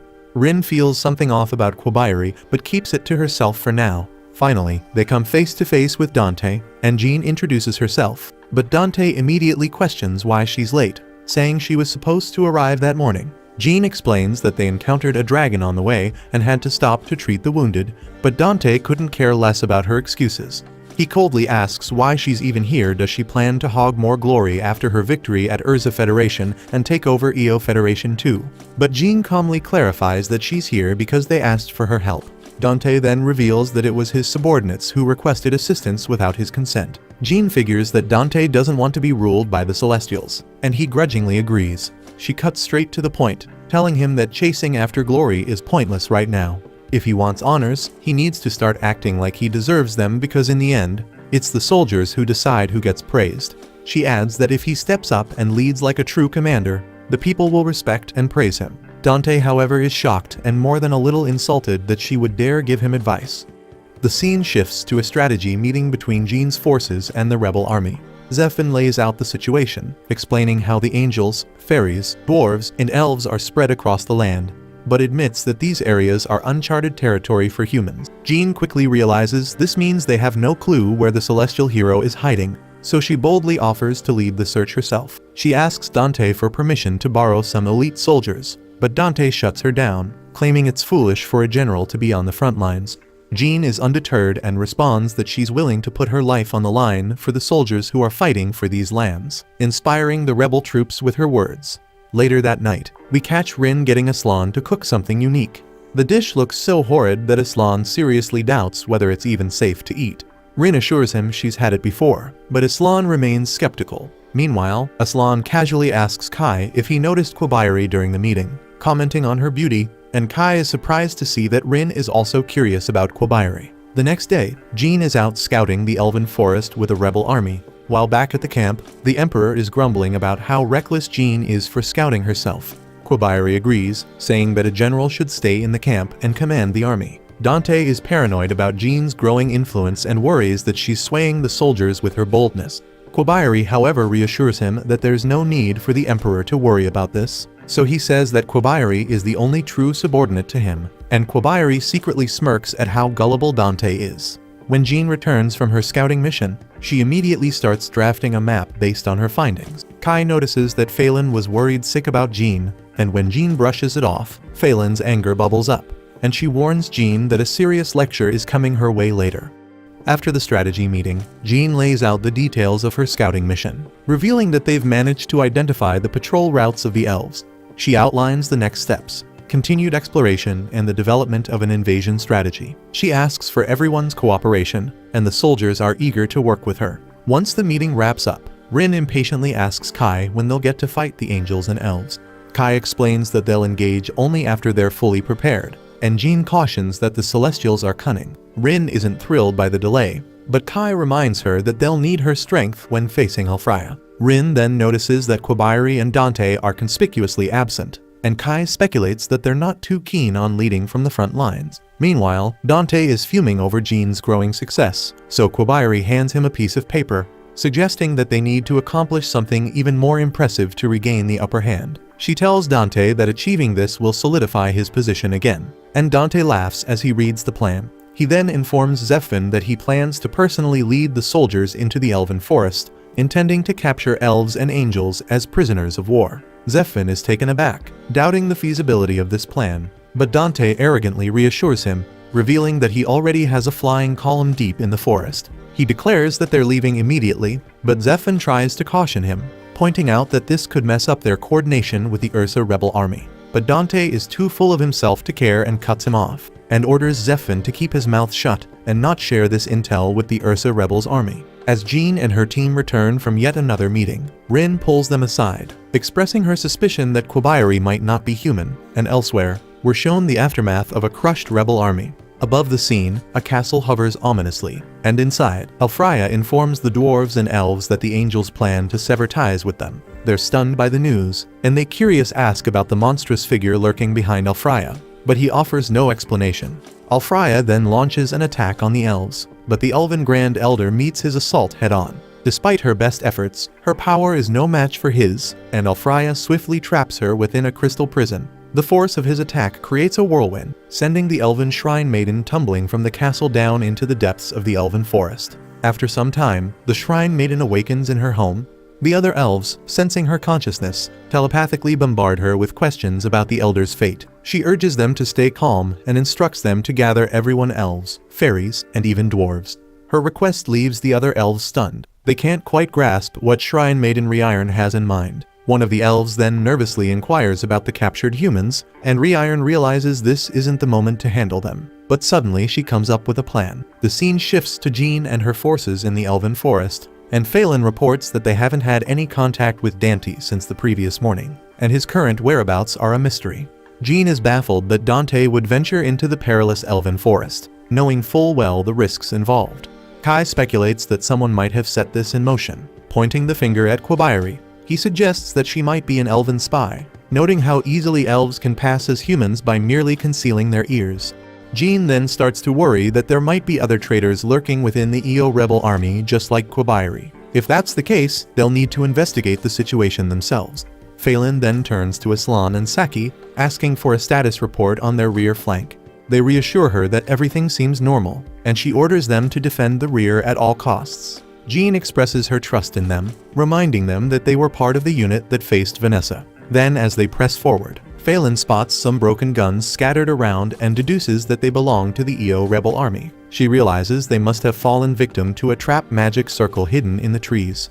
Jean thinks the trap was fairly easy to avoid, but Kai points out that the real danger lies above them. They all look up and notice that the true trap is cast on the leaves of the trees overhead. Jean admits it's a clever trick, one she wouldn't have noticed if Kai hadn't mentioned it. Kai explains that he had read about such traps in his old world, but just then Rin picks up the scent of an elf. The group follows Rin's lead, and the others ask Kai if they're really on the right track. Kai confidently assures them they are, explaining that Rin has undergone special training to sense magic. Rin leads them to a spot where the scent abruptly stops, and suddenly, they're teleported inside the elven village by a gate spell. The group is shocked to find themselves in a completely different location, and Kai quickly realizes that they had stepped on a gate spell, a technique used by Celestials for teleportation. As they gather their bearings, a great fairy appears, chasing after a butterfly. Instinctively, Kai and the others brace themselves, sensing potential danger. But then the fairy accidentally bumps into Aslan, and after falling to the ground, she initially assumes he's an elf. She questions him about which part of the forest he hails from, but quickly notices she can't sense any magic from him. When Aslan reveals that they're humans, the fairy's expression shifts to terror, and she bolts toward the elven village. Kai and the others chase after her, but as they approach the village, the elven guards spot them and prepare to open fire. Just then Quabayri appears, ordering the guards to lower their weapons. She's surprised that Kai and the others manage to activate the gate spell, and Jean immediately demands to know what has become of Dante and the others. Quabayri explains that they're still alive, but they've been incapacitated after inhaling pollen from a paralysis plant. Jean demands the immediate release of her comrades, but Quabayri however offers a deal. She'll release their people, but only if they agree to fight the angels on behalf of the elves. She argues that this should be a simple task for them, especially considering they managed to defeat the hero of the demon. Rin is suspicious of the elves' intentions, and questions whether they plan to betray the angels. Kobayari clarifies that it was the angels who betrayed the elves first, and she leads them to Rewritten. Rewritten greets them, noting that this is the first time humans have ever set foot in the elven village, a fact they should be proud of. She introduces herself as the village shrine maiden and inquires if they are truly the ones who defeated the hero of the demons. Jean confirms this, and then Rewritten, noticing Jean's elven garment, questions how she came to possess it. Jean explains that she took it from a group of demons near the borders of the Urza Federation, and that this happened a decade ago. Rewritten lets the matter rest because the garment wasn't directly stolen from the elves. Rewritten then proposes a contract. In exchange for the safe return of their captured comrades, she requests that they rescue their Grand Elder from Alfraya. Kai is taken aback to hear that the hero of the Celestials, Alfraya, has captured their Grand Elder. Rewritten sighs, explaining that Alfraya has changed dramatically. She recounts how he used to be warm and gentle, but recently he demanded that the elves, dwarves, and fairies bow down to the angels, a demand they simply couldn't accept. In response, Rewritten and the Grand Elder approached him on behalf of the other races, but instead of hearing them out, he captured the Grand Elder. She offers to provide some guidance for the mission, but makes it clear that the actual task of rescuing the Grand Elder will be up to Kai and his team. So Kai quickly realizes that the elves are trying to avoid direct conflict with the angels. Phelan, ever cautious, demands proof that Rewritten's story isn't a trap, and she points out that if they blindly follow her, their team could be annihilated by ambushes from both the elves and the angels. Kobayari, determined to prove their sincerity, offers her life as collateral, volunteering to accompany them to the angels' palace.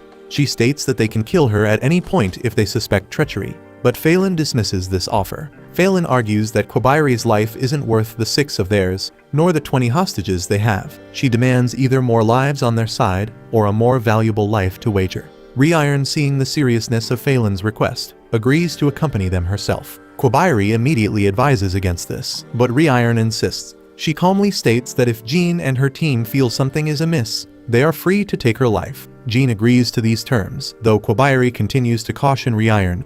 However, Rewritten is resolute and explains that as the leader, it's her duty to take this risk, and if they do nothing, it would be akin to accepting the angels as their masters, so her decision is final. Rewritten adds that if the humans fail and anger Alfraya, her life will be the perfect sacrifice. She emphasizes that they must avoid triggering a civil war among the Celestials, so she orders the dwarves and fairies who have been eavesdropping to stand down and return to their posts. Once they leave, she invites the humans to sit down, promising to explain the situation in full detail. As night falls, Kai stands watch, while Rin sleeps peacefully nearby. Rewritten then approaches him, and she seems puzzled by human behavior, questioning why they insist on staying awake at night, especially with a fire blazing a clear beacon to any potential threats. She assures him that she has no intention of attacking them in their sleep until the contract they've made is over, and Kai is a bit relieved hearing this. Rewritten is curious and says that she's heard that Kai and Rin took down the hero of the demons, so she pointedly asks if that same power will be enough to defeat Alfraya. Kai wonders if Rewritten wants him to kill Alfraya, and Rewritten makes it clear that they definitely will face Alfraya if they go to the Angel Palace. And if his power that defeated Vanessa isn't enough, they're all as good as dead, and Kai understands. She then warns him with a steely resolve that if he dares to run from the fight, she won't let him leave this forest alive, and he knows this. Trying to shift the conversation, Kai asks if she knows a human named Sid, but Rewritten says she never heard of him before walking away. Left alone, Kai ponders whether Alfraya might have the answers he seeks, remembering what Vanessa told him about the 4 heroes potentially holding clues about world reincarnation. The next morning, they prepare to enter the Angel's Palace. Saki tries to contact their headquarters, hoping their messages are getting through. Kai then turns to Rewritten asking if the Angel Palace is indeed located above the tree they're near, and Rewritten explains that there are several floating fortresses, but the one regarded as the true Angel's Palace is directly above them. She then activates a gate to transport them to the palace, and Kai immediately notices the gate's double-layer activation, a sophisticated defense mechanism. He wonders if it's designed as a countermeasure against humans, but Rewritten dismisses the idea, saying that humans are too weak to warrant such precautions. It's the other races they're concerned about. Kai isn't surprised by the Celestials' arrogance, seeing the same underestimation that the demons had shown, so he suspects that most of the Angels' forces are likely stationed at the borders, guarding against threats they consider worthy. Rewritten agrees with him, and she thinks that Kai really managed to defeat the hero of the demons. They teleport to the angel's palace and are immediately hit by a foul stench, a mix of burning flesh and decay. Then they see smoldering angels, but Reiron quickly assesses that these angels are still alive. She's baffled, trying to figure out who could have done this, while Kai quietly thinks this chaos might actually play in their favor. They press on, teleporting to the next floor, where Phelan remarks on their luck to have an elf guide. Without Reiron, entering a place like this would have been nearly impossible. But their progress is cut short when they're suddenly attacked by an angel named Vicious. Reiron is shocked to see her, recognizing that she too has turned against them. Vicious coldly declares that she's merely a servant of Ulfriah, acting on his orders. Reiron then asks if Vicious is the one who attacked the angels outside, but Vicious replies that it was Ulfriah himself who did it, punishing them for their disobedience. She then reveals that the execution of the Great Elder of the Elves is imminent, intended as a brutal message to all other races that they are inferior to the angels. Then as she moves to strike, Kai swiftly counters, and Phelan, Aslan, and Saki engage her in battle. Phelan urges Jean and the others to keep moving while they hold off Vicious, and with a quick nod, they rush ahead. On the next floor, they encounter an angel knight named Raffaello. Rin steps forward to face him, telling the group to continue without her. Kai hopes that she will catch up to them after she defeats him, and they leave. Raffaello then asks if she's truly willing to sacrifice herself for the others, but Rin, with a calm confidence, replies that she can only give her all when no one else is around to witness it. They finally reach the last floor before Ulfriah's lair, and Reiron immediately begins disabling the barriers separating this room from Ulfriah's lair. As she works, Jean turns to Kai and apologizes for not aiding him in his fight against Vanessa, but she promises to make it up to him by standing by his side in this battle. Reiron then successfully deactivates the barriers, and they ascend to the top of the castle. Reiron then spots the captured Elven Elder, who looks up in shock and surprise upon seeing them arrive. Ulfriah then appears, and he is so angry that the damn humans have set foot in his palace. With a smug arrogance, he declares that all blessings descend from the heavens, and they are bestowed upon the earth, but only angels are worthy of such divine favor. The scene shifts to Vicious launching an attack on Phelan and the others, but Phelan quickly counters and strikes back at Vicious.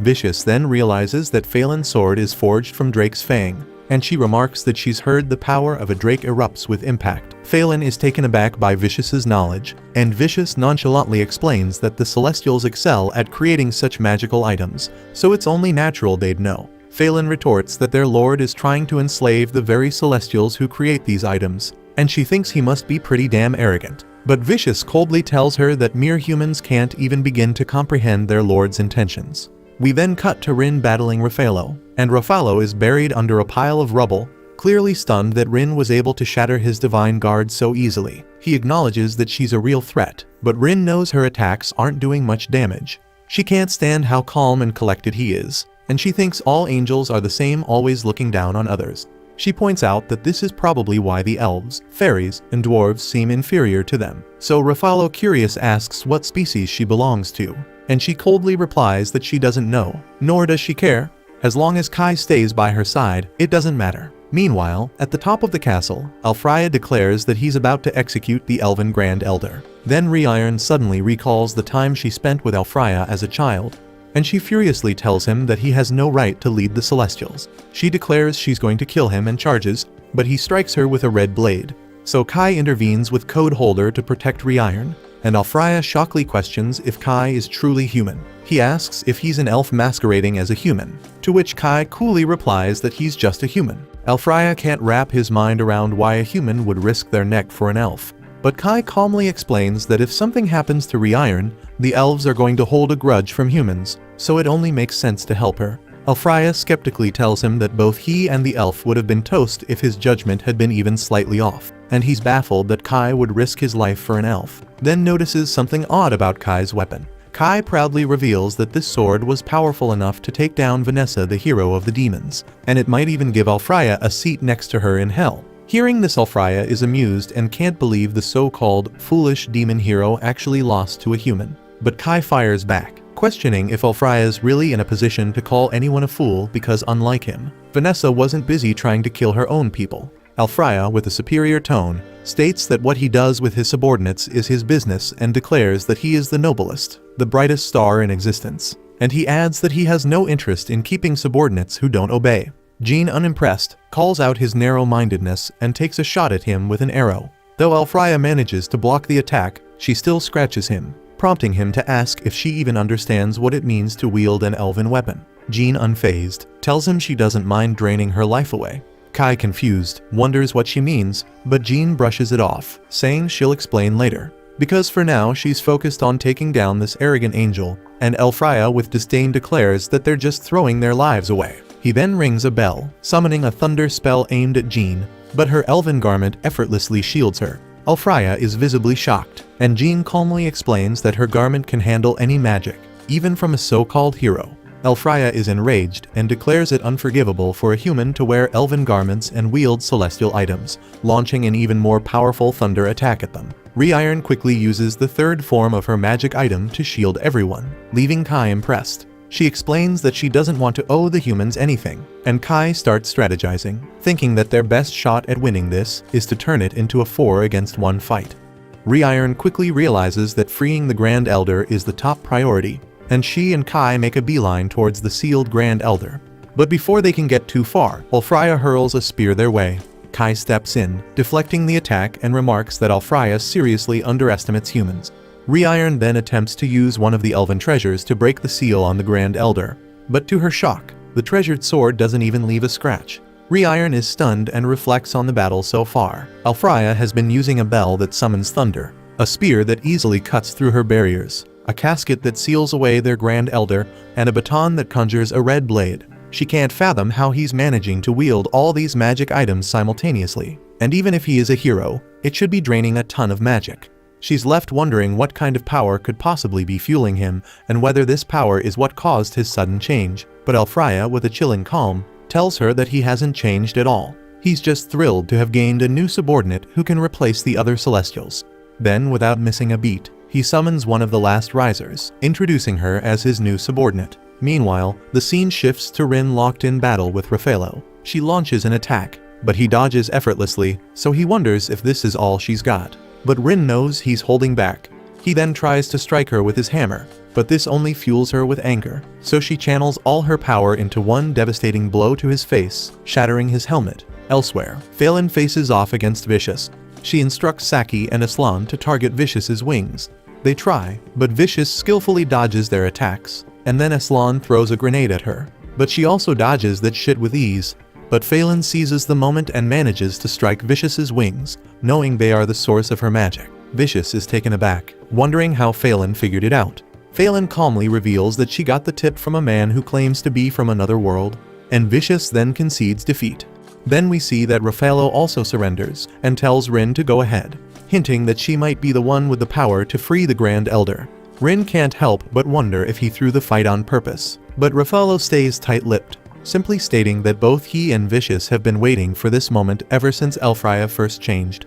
He urges her to go now, and as she leaves, we shift back to the other floor where Vicious turns to Phelan and the others, asking them to apologize to her old friends on her behalf. She wants them to tell Rewritten and the Grand Elder that Vicious sends her apologies. Phelan, however, remains unfazed, casually mentioning that she doesn't really care. She admits that Vicious underestimated her by choosing to clash blades instead of taking the fight to the skies, and she lowers her weapons. Aslan and Saki are puzzled and ask if she's really okay with this, and Phelan calmly explains that she has no intention of killing someone who isn't giving their all. She then tells Vicious that if she truly wants to apologize, she should take them to where Alfraya is. Back at the top of the castle, Alfraya orders the last riser to attack Kai and his friends.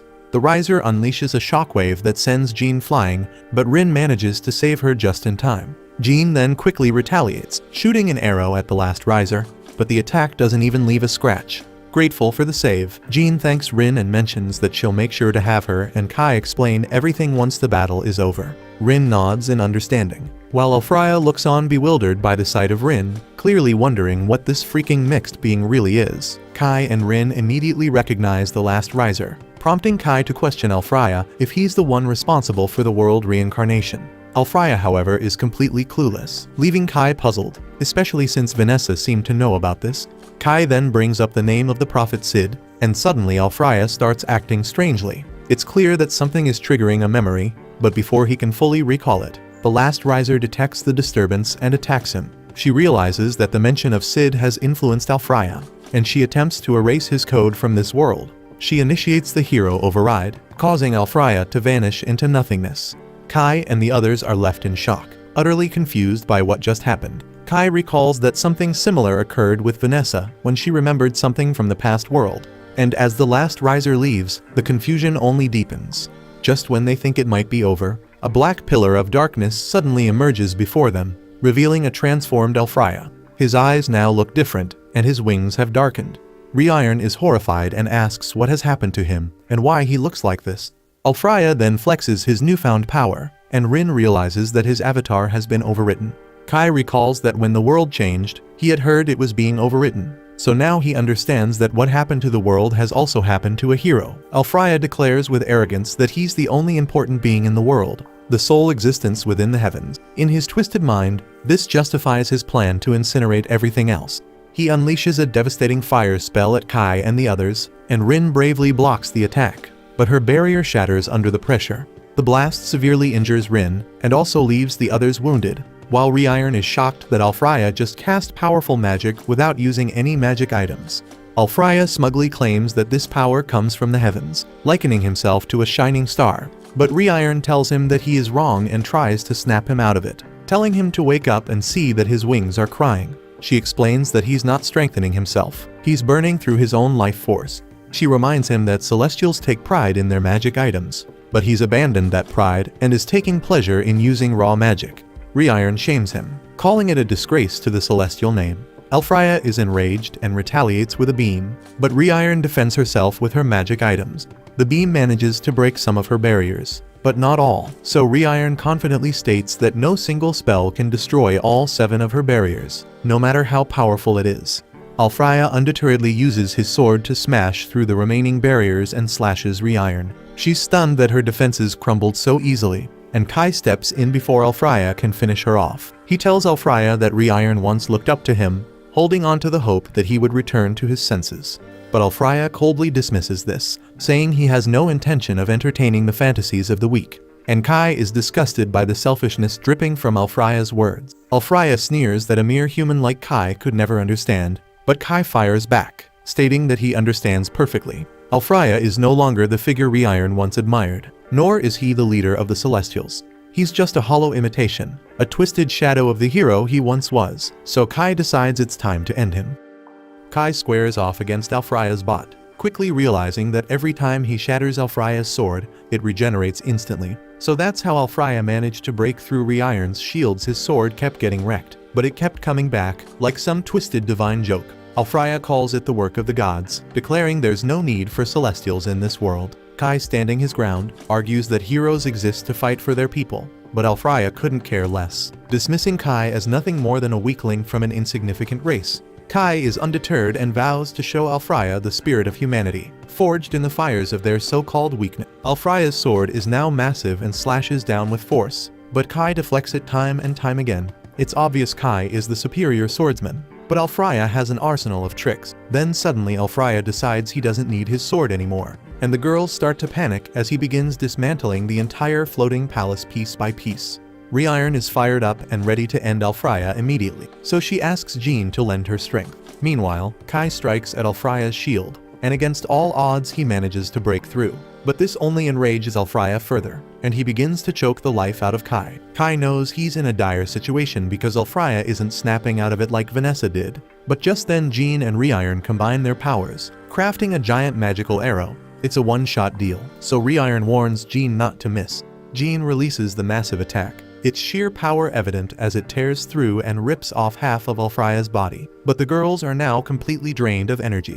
Alfraya, enraged beyond reason, bellows furiously at the sky, but Kai sees his moment to strike. Using his ridiculously powerful arms, Kai flips Alfraya over completely, and with a final devastating punch, he finishes him off. Then the power surges out of Alfraya's body, leaving him defeated. He can't help but see the irony in his fate. The one who claimed to soar above all has now lost his wings and fallen to earth. Alfraya finally regains his senses, but it's too little. Too late, the whole place is crumbling around them. He yells for everyone to escape and tells Reiron he no longer deserves her adoration. Alfraya then says that he will take the full blame for all that's transpired, and he asks Reiron to relay this to the Celestials. Kai then thinks that this situation feels like deja vu from what happened with Vanessa, and Alfraya reveals that Sid had entrusted him with a cryptic message. Sid had spoken of something that was supposed to exist, though Alfraya admits he has no idea what Sid meant. But it was clear Sid was deeply frustrated. Alfraya also shares that the cause behind the world's reincarnation was anger. He then tells Kai that he acknowledges him because despite being a human, he risked his life to save an elf. Alfraya believes this act triggered the taboo code, and surprisingly, he's rooting for Kai now, so he urges him to shatter the hatred festering in the world. Those end up being Alfraya's final words, as he disintegrates and vanishes into nothingness. A while later, we see that everyone who matters is safe, but the angels feel pretty useless since they didn't actually do much. Kai starts wondering when Alfraya began changing, and the angels explain it all started when Last Riser suddenly showed up. It was Alfraya's subordinate for a while, so Kai wonders why it would turn against him. Last Riser first appeared when Kai rescued Rin, almost like it was keeping an eye on her. So Kai started worrying, thinking it might come after Rin again. Rin has that same dream again, where the man helping her asks Last Riser if they were the ones behind something. She wakes up and immediately hugs Kai, who's relieved she isn't stuck in a permanent coma. Rin gets freaked out when Jean pops up out of nowhere, but Jean points out she's been there the whole time. Rin just didn't notice because all she ever thinks about is Kai.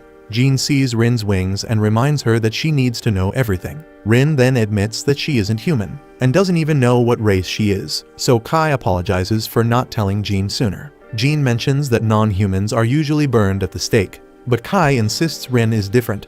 She fought beside him against the demon hero and even saved Jean's life. Jean can't deny Rin's noble actions, and Kai promises that Rin is on humanity's side. As always, Rin says she just wants to stay by Kai's side, but admits it feels good to know Jean trusts her. Jean worries Rin's secret could cause trouble with the other soldiers, so they agree to keep it quiet. Then things take a strange turn when Jean gets curious and wants to touch Rin's wings, which tickles her. Jean can't resist and keeps tickling her more, while Kai just stands there, watching the whole thing. A while later, we find that the Elder has been freed and strikes a deal with the humans. For the next year, they will stay out of each other's territories. Jean will notify the rebels about this, making the truce official. The humans receive gifts, and Jean is stunned to see her shattered bow magically restored. Kai is equally shocked by his gift, as Rewritten reveals they are the very bullets he used to cancel magic. Rewritten then explains that she mentioned these bullets to the dwarves, who got intrigued and immediately produced a whole batch. Rewritten even helped by smelting the ore for them, suggesting Kai call them sacred elven bullets. The Elder expresses gratitude to the humans, acknowledging that without them, the Celestials would have been plunged into a brutal civil war. She assumes the humans are off to battle the other two races, meaning they'll need to pass through the celestial forests and will require a guide, so the Elder offers to provide someone to accompany them. Jean is taken aback by this unexpected kindness and asks why, so the Elder explains they want to discover what caused Alfraya's drastic change.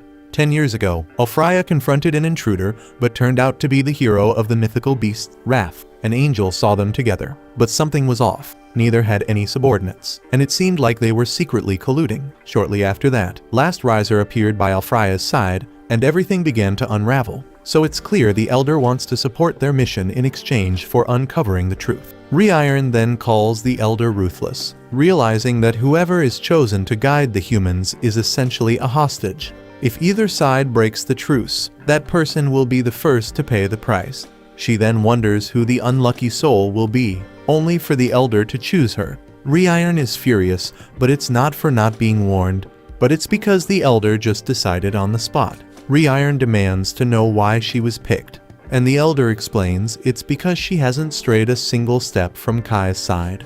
Rin, then realizing this, is instantly jealous and accuses Rewritten of trying to steal Kai from her. Kai, however, just says he'd be glad to have Rewritten with them, much to her horror, as the Elder's decision is final. Back at the headquarters, Jean informs the low-ranking rebel army about the truce, and Zephyr seems pleased by the news. Dante, on the other hand, has something else on his mind. Now that humanity has managed to defeat both the demons and the Celestials, they won't be underestimated anymore. This means that all the tactics they've used up until now won't work going forward.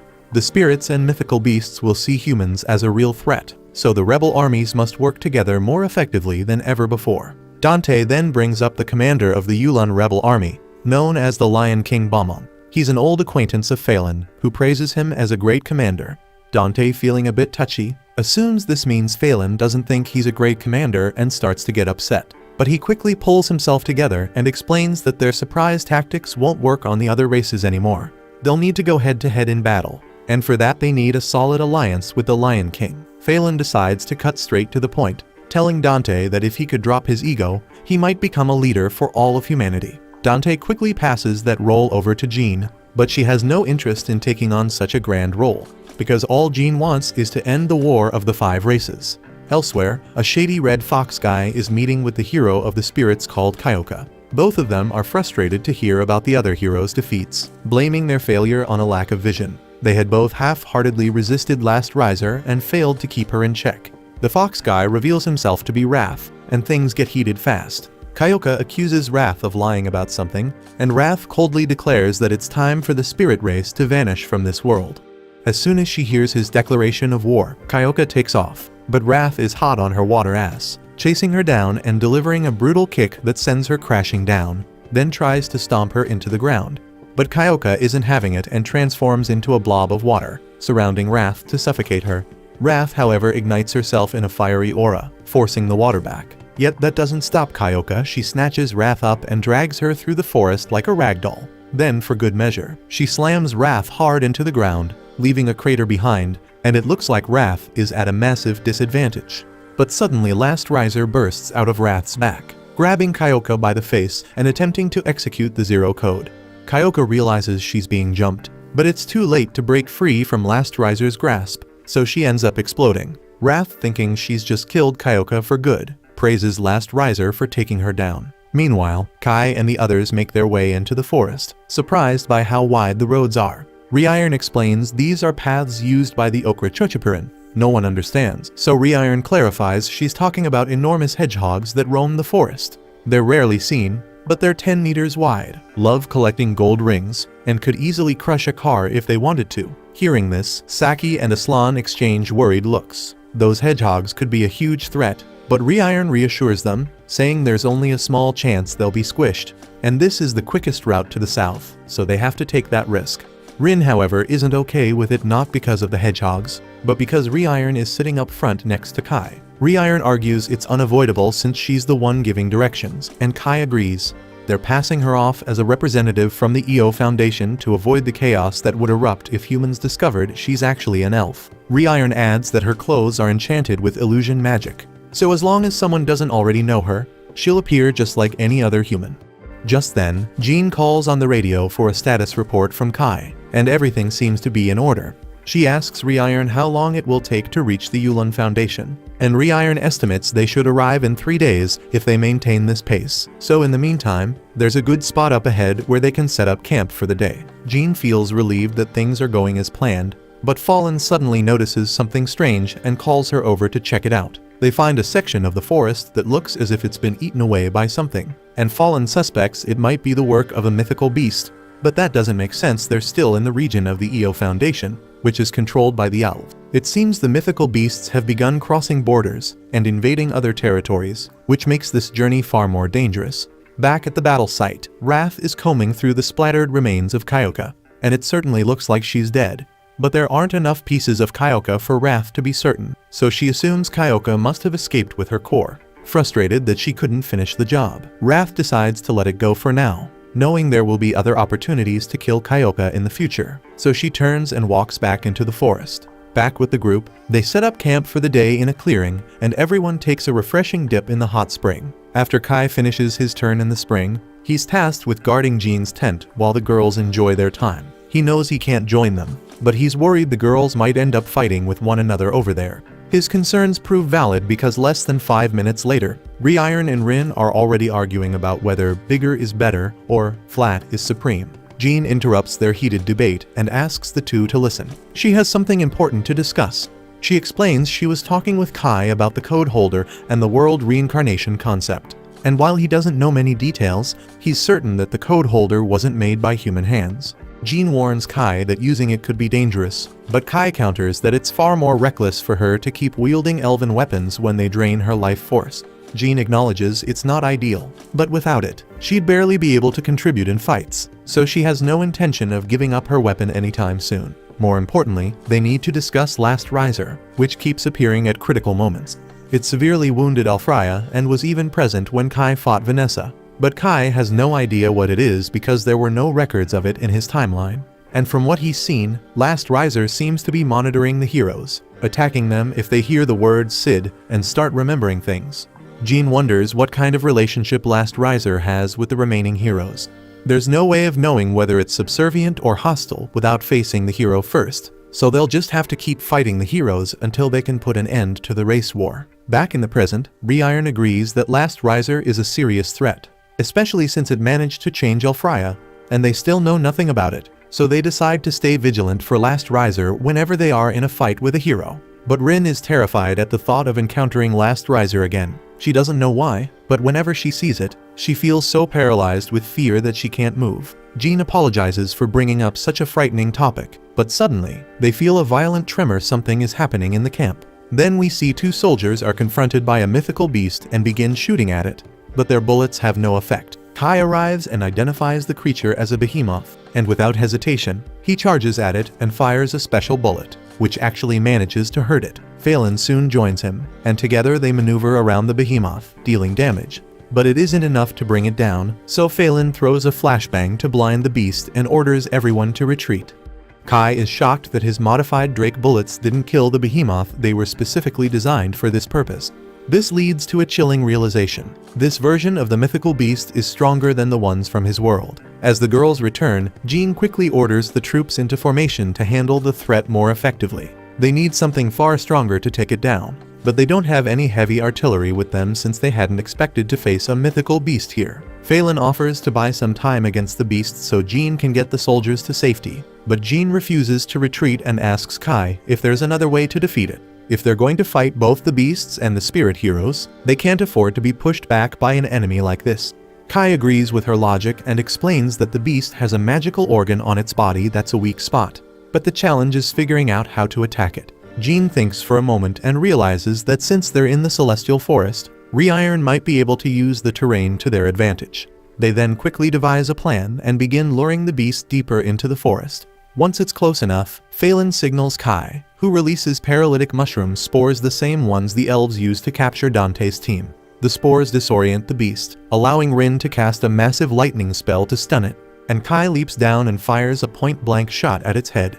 But even after all this, the beast keeps advancing, trying to attack Rin, forcing Kai to step in and defend her. But before the beast can cause any more damage, Reiron activates a teleportation circle beneath it, sending it away. She then smiles with satisfaction as she explains that the plan worked perfectly. The beast has fallen into a trap and is being burned to a crisp as they speak.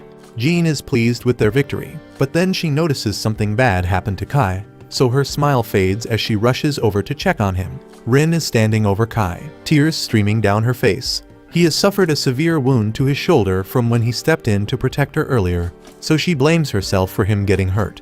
Kai then explains that the beast could still sense magic, so when Rin cast her spell, it locked onto her and tried to take her out, and there was no way he was going to stand by and let that happen, so his injury was inevitable. Rin hates seeing Kai like this. He's clearly in a lot of pain, but he's still more concerned about her well-being than his own, so he asks if she's okay. Rin assures him she isn't hurt, and Kai is relieved to hear that, even though he is far from alright. Jean and Reiron then quickly come over to help patch him up, and they manage to get Kai back to camp for proper treatment. But while he is unconscious, he has a strange dream. In it, a mysterious voice in the forest calls out to him, urging him to wake up and come to it as the child chosen by fate, the one who touched upon the taboo code. Kai wakes up suddenly, realizing he wasn't the only one who heard the voice. Jean had the same dream. He recognizes the voice and knows the location it was calling him to is somewhere within the Elven Forest. With this in mind, Kai asks Reiron to guide them there so they can investigate. Outside, Aslan and Saki were packing up, getting ready to hit the road. But then, Aslan receives a message from the group saying their plans have changed, and everyone should wait until they return from their mission. So Saki, eager to make the most of this short break, decides to enjoy some extra time in the hot spring. Meanwhile, the group heads deeper into the forest with Reiron leading the way. She has no problem taking them to the building Kai saw in his dream, but she doesn't think there's anything special about it. It's just an old stone statue, and she had visited it some time ago out of curiosity about human structures. Jean is shocked that a structure like this, all the way out here, could have been made by humans. But Rewritten confirms it wasn't created by the Celestials, and that the only other race capable of building it would be humans. Kai realizes the building must be a megalith, although none of the others recognize the term. He explains that there were several of these in his old world, though they were called graveyards. They were special buildings designed to seal away other races, but in this world, no one seems to know about them. But the code holder was hidden in one of them. As they arrive at the megalith, a voice calls out inviting them to come inside. The voice reassures them there is nothing to fear aside from the fact that it's a disembodied voice. It claims this is the center of the world, and as those chosen by fate, they are welcome. But Rewritten, who can't hear the voice, asks what's going on, and Kai is surprised that she didn't hear anything. Rin steps inside, saying the voice came from within, and Kai tells Rewritten to stand guard outside for a while as the others head in. Inside, Kai notices that the structure resembles the graveyards, and Rin senses a strong power, something akin to magic. She remarks that this power feels just like hers. They continue down the hallway and find a large room. In front of them stands a statue, and Jean wonders if this is the one Rewritten mentioned. Seeing it, she speculates it might be an ancient temple, but Kai is unsure, though something about the statue seems familiar. Suddenly, the voice returns, greeting them as the children beloved by fate, and they wonder where it's coming from. The voice reveals it's right in front of them, and they realize it's emanating from the statue.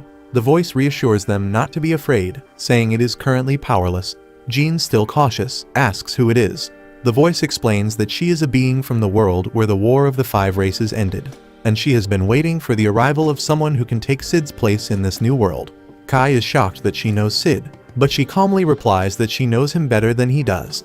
Perplexed, Kai moves closer, trying to piece it all together. Then suddenly, he notices the figure looks strikingly like the person who was with Sid in the portrait, and he realizes she is the prophetic god. She confirms it, saying humans called her Arsla Salaka, the praying god who could see the future. Jean is baffled, while Kai recalls that he had spoken earlier about Sid, the one who defeated the four heroes and ended the War of the Five Races. Sid was called a prophet because he received a divine message, and Arsla Salaka was the god who gave him that prophecy and the shining sword. Kai admits it's difficult to believe. He knew a human named Sid existed, but he always thought the prophetic god was just a fairy tale. The prophetic god states that humans have worshipped her for ages, and that's why, when the war between the five races erupted, she created the code holder to protect humanity. Kai suddenly remembers the voice he heard when he pulled out the code holder and realizes it was her all along. She is pleased that he remembers and says she is happy that in a world without Sid, he is the one who received the code holder. Jean asks the god what she wants from them, and the god declares she has a prophecy for them. She explains that this is all she can offer now, as she used up all her power to create the code holder, which left her unable to prevent the world reincarnation. Kai asks what the world reincarnation actually is, and she replies that even she does not fully understand it, but she knows the world has been overwritten by a false history, and because of the world reincarnation, Sid's existence has been erased, and a false reality has taken its place. Jean is in disbelief, arguing that humans have been fighting in this world for decades. She wonders if the god is implying that all of their efforts have been in vain. The god clarifies that it's quite the opposite. The world reincarnation has reversed the world's fate, but this reversal is still incomplete. So Jean puzzledly asks what the world would look like if it were fully reversed. Kai speculates that humans would have been wiped out, and the god confirms this, saying he is correct, but in this world, humans are not extinct, and that's because of her efforts. The humans here are turning the tables, and that's why their struggles are the only truth in this false world. Jean is relieved to hear this, and the god tells her that she has a mission to correct this world. She asks Jean to take Sid's place and become the new hero of humanity. But Jean bewilderedly asks why the god is choosing her. The god says she has watched over this world for a long time, witnessing how humans have been oppressed by the four races, and among them only a few have the potential to replace Sid, and Jean is one of them. She also notes that Kai could have been a candidate since he defeated the hero of the demons, but his strength is his only qualifying trait, and she adds that Kai was not meant to be in this world in the first place, which is why she chose Jean as the best fit. Jean asks what she is supposed to do, and the god replies that nothing has changed. She must lead her followers in battle as always. She tells Jean to defeat the heroes of the four races and the last riser, and once she does, the world will be restored. Kai asks if the god knows what the last riser actually is, but she admits she doesn't. This strange entity did not exist in the original history. Jean then asks what will happen after they defeat the heroes of the 4 races and the last riser. The god says it depends on how deeply the world has been affected by the reincarnation. No one can determine how much the world has been overwritten, and it is uncertain whether it will revert to its original state or remain as it is after the humans achieve victory. She then tells them they will discover the answer in due time, but for now, they should focus solely on winning the war. The god expresses high expectations for Kai and Rin as well and urges them to go forth and become the new heroes of humanity. They all begin to leave, and on the way out, Kai notices something is bothering Rin and asks her if anything is wrong. Rin says she couldn't tell if the voice was dangerous or not. In some ways, it felt comforting, but it also gave her a bad feeling. Kai reassures her, saying it should be fine because if the voice belonged to the one who created the code holder, it shouldn't be an enemy of humanity. They then exit the building, and Rewritten asks what took them so long. They apologize, and she wonders if something happened, but Jean dismisses it, saying they just found a strange stone statue. She suggests they head back, and as she and Kai move ahead, Rewritten spots a winter sage fruit tree and asks Rin to pick some fruits. She explains they're a spiritual medicine that can heal any wound. Meanwhile, Kai tells Jean not to worry too much about her new title, promising he'll stay with her until the end. He declares that they will end the war of the 5 races, and he'll do whatever it takes to make it happen. Jean agrees, saying the prophecy doesn't really matter, they have to do what they must. Hearing this, Kai remarks that Jean is the same in this world as she was in his old one. Jean still finds it hard to believe there could be another world besides this one. She asks him what kind of relationship they had in his world, and he replies that they were colleagues and childhood friends. So Jean wonders if he would like to be friends with her in this world as well. Kai agrees but adds that he doesn't think it will change anything between them. Jean laughs, thinking he's the only one unfazed by the idea of becoming friends with her. Just then, Rewritten and Rin join them, carrying the winter sage fruits. Later, they are seen traveling by car, and Rewritten has made some kind of juice for Kai using the fruit she picked earlier. Rin doesn't want Kai to drink it because the juice smells awful, and she fears he might die from drinking something so foul. Rewritten insists he won't, taking a sip herself to prove her point, but the taste is so terrible that she immediately vomits it out. Trying to save face, Rewritten argues that the worse it tastes, the more potent its effects, and she serves some to Kai. Rin urges him again not to drink it, but he goes ahead anyway. As he does, Jean announces they're nearing the border of the Yulin Federation and warns everyone to stay alert. Saki then peers out the window, scanning for any signs of the enemy. She spots a strange triangular building, and from her description, Kai guesses it might be one of the graveyards. So they decide to stop and investigate. Jean then recalls that these are the types of buildings where the 4 races were once captured in Kai's world. So Kai believes this graveyard is where the spirit race was sealed. But suddenly Rin alerts them that they are surrounded. Slimy creatures begin to drop from the sky, prompting everyone to take battle positions. They open fire on the slimy spirits, but their guns have little effect. Jean then quickly orders everyone to retreat to the vehicles. Though Phelan continues fighting, Kai moves to support her, pointing out that the only way to destroy spirits is by burning their bodies. But despite knowing this, they're unable to act because they lack the proper weapons. Just then, soldiers armed with incinerator guns arrive and begin burning the spirits. It becomes clear they are the resistance army from the Yulin Federation. As the remaining spirits merge into one massive entity, the resistance leader swiftly destroys it and then approaches, asking if the members of the Ursa rebel army are unharmed. The leader named Bomung then asks Phelan if she is alright and comments that it's been a long time since they last met. He greets Jean as well, and she thanks him and his troops for their timely rescue. Bomung then praises them for their courage against the spirits. Phelan tries to slip away from the conversation, but Bomung stops her, saying he isn't finished talking. Phelan says that she knows his tendency to talk too much, and rolls her eyes as his own soldiers chuckle at him. Just then, Rin warns them that the spirits are still lurking, and suddenly the spirits surround them with a bubble made of their own bodies. The soldiers fire at the barrier, but their weapons have no effect. Kai tries using one of his special bullets, but it also fails to break through. Rewritten points out that the situation is becoming troublesome, and she mentions that they don't know how elven magic might affect the spirits, so she hesitates to use it. But this gives Kai an idea. He then tells Jean he's going to create an opening and asks her to break through with everyone in one swift move. They all get back into the cars, and Kai fires through the sunroof. Aiming at the spirit barrier, the shot creates a gap, and they manage to escape. It turns out Kai used bullets that the dwarves had given him, and he is amazed by their potency. Bomung is impressed and comments that Jean seems to have an excellent subordinate, but she corrects him, saying that Kai is her friend, not just a subordinate. She then suggests they begin their strategy meeting, and Balmung agrees, though he mentions wanting to make a stop first. They arrive at a lake, and Balmung explains that they originally came here to investigate this area. He notes that this is the Grand Arc Plains, and that there wasn't a lake here before. Rin then informs them that this isn't a lake at all, it's actually a spirit. As they watch, the water begins to move and transform, revealing itself as Kyoka, the hero of the spirits, and with an evil look she declares that they are in her way. Kyoka then fires a high-pressure blast of water at Kai, forcing him to leap out of the way, narrowly avoiding being obliterated in one hit. Then without hesitation, Kyoka morphs the water into a massive wrecking ball, smashing one of the vehicles. Seeing no other option, Kai goes on the offensive, using his sword to slice Kyoka clean in half, and to ensure she stays down, he orders Balmung's soldiers to unleash all their firepower, and they immediately torch Kyoka's upper body. However, Kyoka barely flinches, and instead of struggling, she absorbs the fire and swiftly reforms her body. Calmly she takes a deep breath, prompting Kai to realize she's about to do something huge, so he shouts for everyone to get back. And then Kyoka unleashes a colossal wall of flame. Kai quickly pulls out the code holder to block the attack, saving everyone. Oddly enough, Kyoka seems to recognize the code holder, despite this being her first encounter with Kai. It's also strange since spirits aren't supposed to speak, but as soon as Kyoka starts recalling memories, it triggers Last Riser's sensors.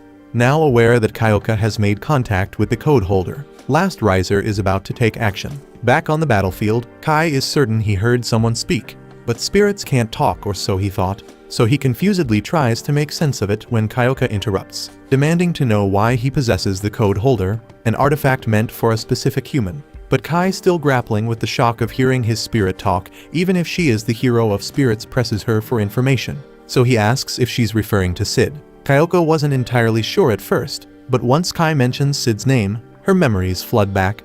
She then recalls with perfect clarity how much she despises Sid, viewing him as the ultimate enemy of all spirits. Yet at the same time, she admits that Sid made her wiser than she was before. Kyoka had learned to speak the human language just so she could understand Sid's words while he was locking her away, something about reincarnation being only the start of a much bigger catastrophe. Kai still had a ton of questions for her, but before he can ask, he notices Last Riser's portal open right behind her.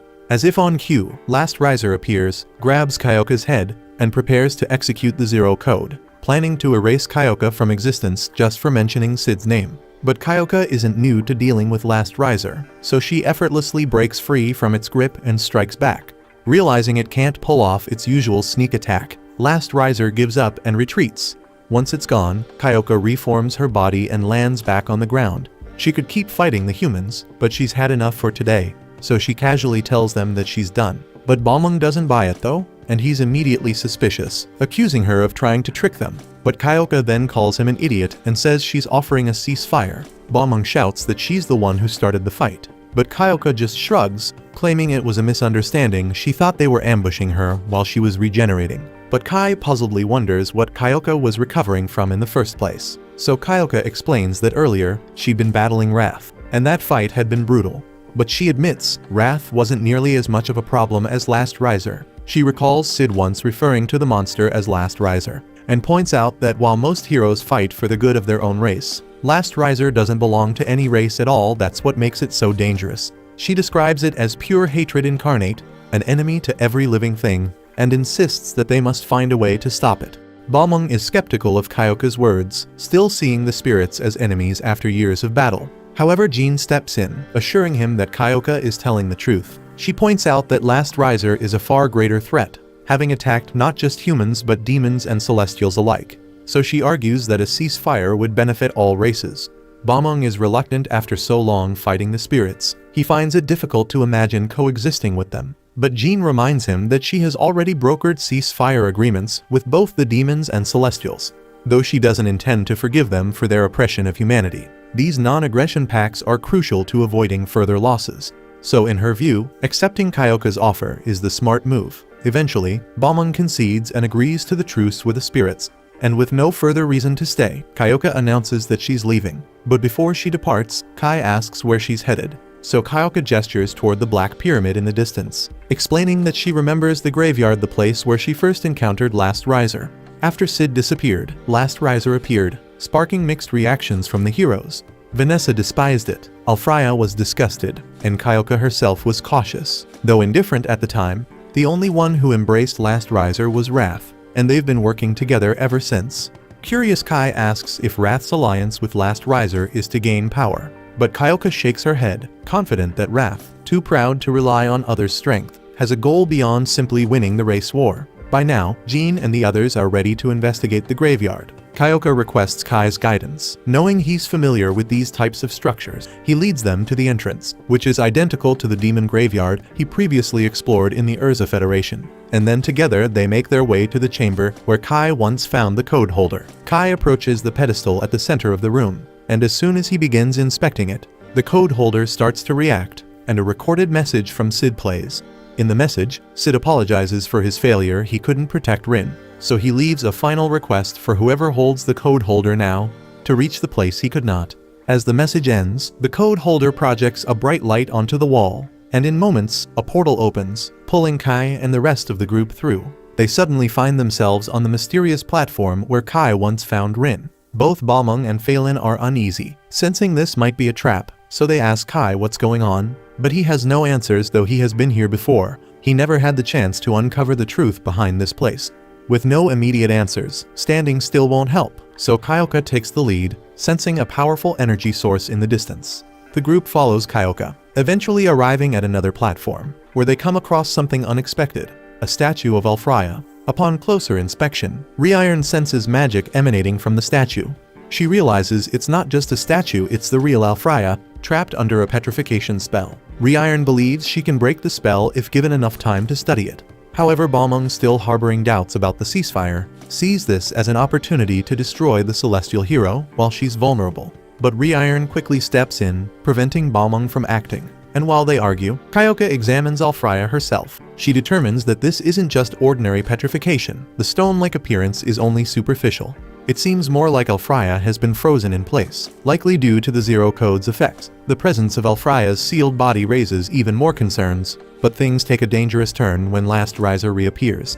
Last Riser, then detecting intruders, announces a defense protocol to secure Alfraya's sealed body. Last Riser then scans the group and quickly identifies 3 individuals who are positive for the taboo word Sid. To Last Riser, they are a priority for destruction, while the others are deemed irrelevant, so without hesitation, it teleports those deemed insignificant away. Rin panics, worried about the others, but Kai reassures her, reasoning that since Last Riser excluded them from the destruction protocol, it likely just sent them back to the graveyard. From what Last Riser said, Kai realizes it's targeting anyone with memories of Sid, seeing their existence as a threat to its plan. Knowing this, there's no other option but to fight. Meanwhile, Jean and the others have been teleported to some fields outside the graveyard, so the determined Jean immediately starts heading back, intent on re-entering the portal to help Kai. But Balmung questions her resolve, doubting whether she can stand a chance against such a formidable creature. Jean admits she's unsure if she can make a difference, but reveals she has a last resort, one that could turn the tide. Reiron realizes Jean plans to tap into the full power of her elven gear, and warns her that doing so would dramatically shorten her lifespan. However, the portal has already closed, so there's no way for Jean to return to that dimension right now. So Jean frustratedly asks what she should do then. Reiron suggests they need a solid plan before rushing in again, and Balmung agrees, adding that they should prepare thoroughly before facing Last Riser again. Reiron has an idea she'd like to try, but she'll need help to make it work. Back in the battle, Kai, Reiron, and Kyoka continue their desperate fight against Last Riser. Kyoka launches a powerful water blast at it, but Last Riser effortlessly erases the water using the Zero Code. Seizing the distraction, Kai attempts an attack but barely manages to scratch it. While Kai keeps Last Riser occupied, Kyoka moves over to Rin, questioning why she isn't joining the fight. Rin admits she wants to help, but is paralyzed by fear. Last Riser terrifies her to the point where she can't even move. Kyoka, realizing there's no time to convince her, decides to use Rin's magic instead. So she absorbs some of Rin's energy through her hand, fortifying her own abilities. And once Kai creates a brief separation from Last Riser, Kyoka takes the chance, and she encases Last Riser in ice, then shatters it into pieces. Kai is astonished by Kyoka's raw power. Her ice attack had seemed deadly enough to finish off Last Riser for good. However, to everyone's shock, Last Riser emerges from a portal, fully restored. Kai finds it bizarre that Last Riser could recover so easily from a seemingly fatal blow. especially when it had retreated so quickly during the earlier fight with Kyoka and Vanessa. This leads the group to suspect that Last Riser's ability to regenerate is tied to being within this dimension. Kyoka, now realizing they need to escape, asks Kai if there's a way out. He explains that the last time he escaped, he used the code holder to slash a hole through the dimension. Though Kyoka isn't thrilled about relying on the code holder, it seems like their only option. Then, before leaving, Kyoka grabs Alfraya, causing Last Riser to panic. So it's clear that Alfraya is a high priority target. So Kyoka devises a plan to use Alfraya as bait to lure Last Riser out of the dimension. The group begins their escape, with Kyoka throwing fire at Last Riser to slow it down. However, Last Riser merely reflects the fire back at them. But Kai steps in, using the code holder to block the attack, and in the process, he unintentionally tears open a hole in the dimension. And without hesitation, they all jump through, with Last Riser frantically chasing after them. Then once they are back in the real world, Kai uses the code holder to weaken Last Riser. So Kyoka seizes the opportunity and blasts Last Riser with a powerful lightning spell, reducing it to nothing more than a pile of ashes. Meanwhile, back at the makeshift forge, Rewritten is working furiously. She's crafting upgraded weapons, knowing that the human bullets are useless against Last Riser. Suddenly, a loud boom echoes from the graveyard, leaving everyone wondering what's happening. Just when Kai and Kyoka think it's over, they witness something horrifying. A tendril stretches out from the portal, and all the way across the plains, Rewritten freezes, sensing an overwhelming surge of magical energy. It's Last Riser, but a more powerful version. This is the form that had imprisoned Rin in the dimension before Kai rescued her. It's far stronger than before, and it declares its intention to erase them from existence. Kai then wonders if Rin is alright seeing it, and Rin's mind flashes back to Sid fighting to protect her before she was captured. We see Sid confronting the Last Riser, demanding to know if it's responsible for the chaos. During the fight, the Last Riser manages to wound Sid, which leads to Rin's capture. Rin, still haunted by the memory, tells Kai that she doesn't want to be alone anymore, and Kai swears he won't let that happen. He's staying by her side, no matter what. Later, we see the same goddess from before, apologizing to Sid. She admits that she would have preferred to meet Kai under different circumstances. Meanwhile, Kai is locked in battle with the Last Riser, and Kyoka joins in, assisting with her magic. However, the Last Riser blocks their attacks and attempts to capture Kyoka, encasing her in a strange barrier. But before she's fully trapped, Kyoka uses one of her skills to teleport Kai, Rin, and the statue of Alfraya to safety, while she herself becomes sealed inside the barrier. Then the trapped Last Riser tries to erase Kyoka's code from existence, but inside the barrier Kyoka realizes the danger she's in, unleashing all her magic and casting a powerful spell called Universal Light Mirroring, resulting in a massive explosion. Outside the graveyard, Jean and Balmung feel the shockwaves from the blast, and moments later Alfraya's statue flies out of the graveyard and lands before them. Jean, then recognizing the urgency of the situation, orders Balmung to take command while she rushes into the graveyard. Meanwhile, we see Rin tending to Kai, who soon wakes up. It's revealed that Rin had protected them by casting a powerful barrier. Then Kai, who is still a bit dazed, wonders if all of this was Kyoka's doing, and Rin assumes she might be right. Jean, then noticing the two are safe, breathes a sigh of relief and tries to approach them. But Kai and Rin then realize something terrifying: the Last Riser is still alive, even though it's been ripped to pieces. The Last Riser quickly regenerates, forcing Kai and Rin to attempt an escape from the graveyard. However, the Last Riser suddenly flies out, capturing Rin.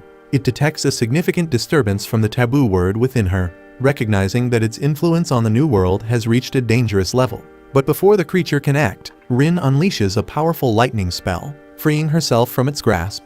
The Last Riser tries to attack her again, but Kai steps in, refusing to let the damn thing lay a finger on her. He strikes it with his sword, but the Last Riser's barrier deflects the attack. Balmung joins the fray, attacking the creature, followed by Phelan, but even with the three of them working together, they can't seem to break through the barrier. In desperation, Balmung hurls a grenade at it, and Phelan slashes with her sword. The soldiers open fire as well, but nothing seems to be enough to put the Last Riser down for good. We then see Jean preparing to fire the spiritual flame arrow, a weapon that Rewritten had been crafting. Rewritten warns Jean to make the shot count, as it's the only arrow she managed to create. She explains that the arrow has absorbed so much heat and magic that it will burn for eternity. Jean takes aim and releases the arrow, striking the Last Riser right in the head. The arrow absorbs the surrounding heat, triggering a massive explosion. After the dust settles, the Last Riser crashes to the ground, its head separated from its body. Despite this, Balmung cautions everyone not to let their guard down. They have no idea what else this thing might pull. To their horror, the decapitated last riser begins muttering gibberish, as if reciting a spell. Suddenly, a black hole, eerily similar to the one that originally brought Kai into this world, appears. Everyone moves to surround the last riser, but it starts a second-level shift in world reincarnation, initiating an override of the strongest hero. From within the black hole, a sword resembling the coat holder emerges.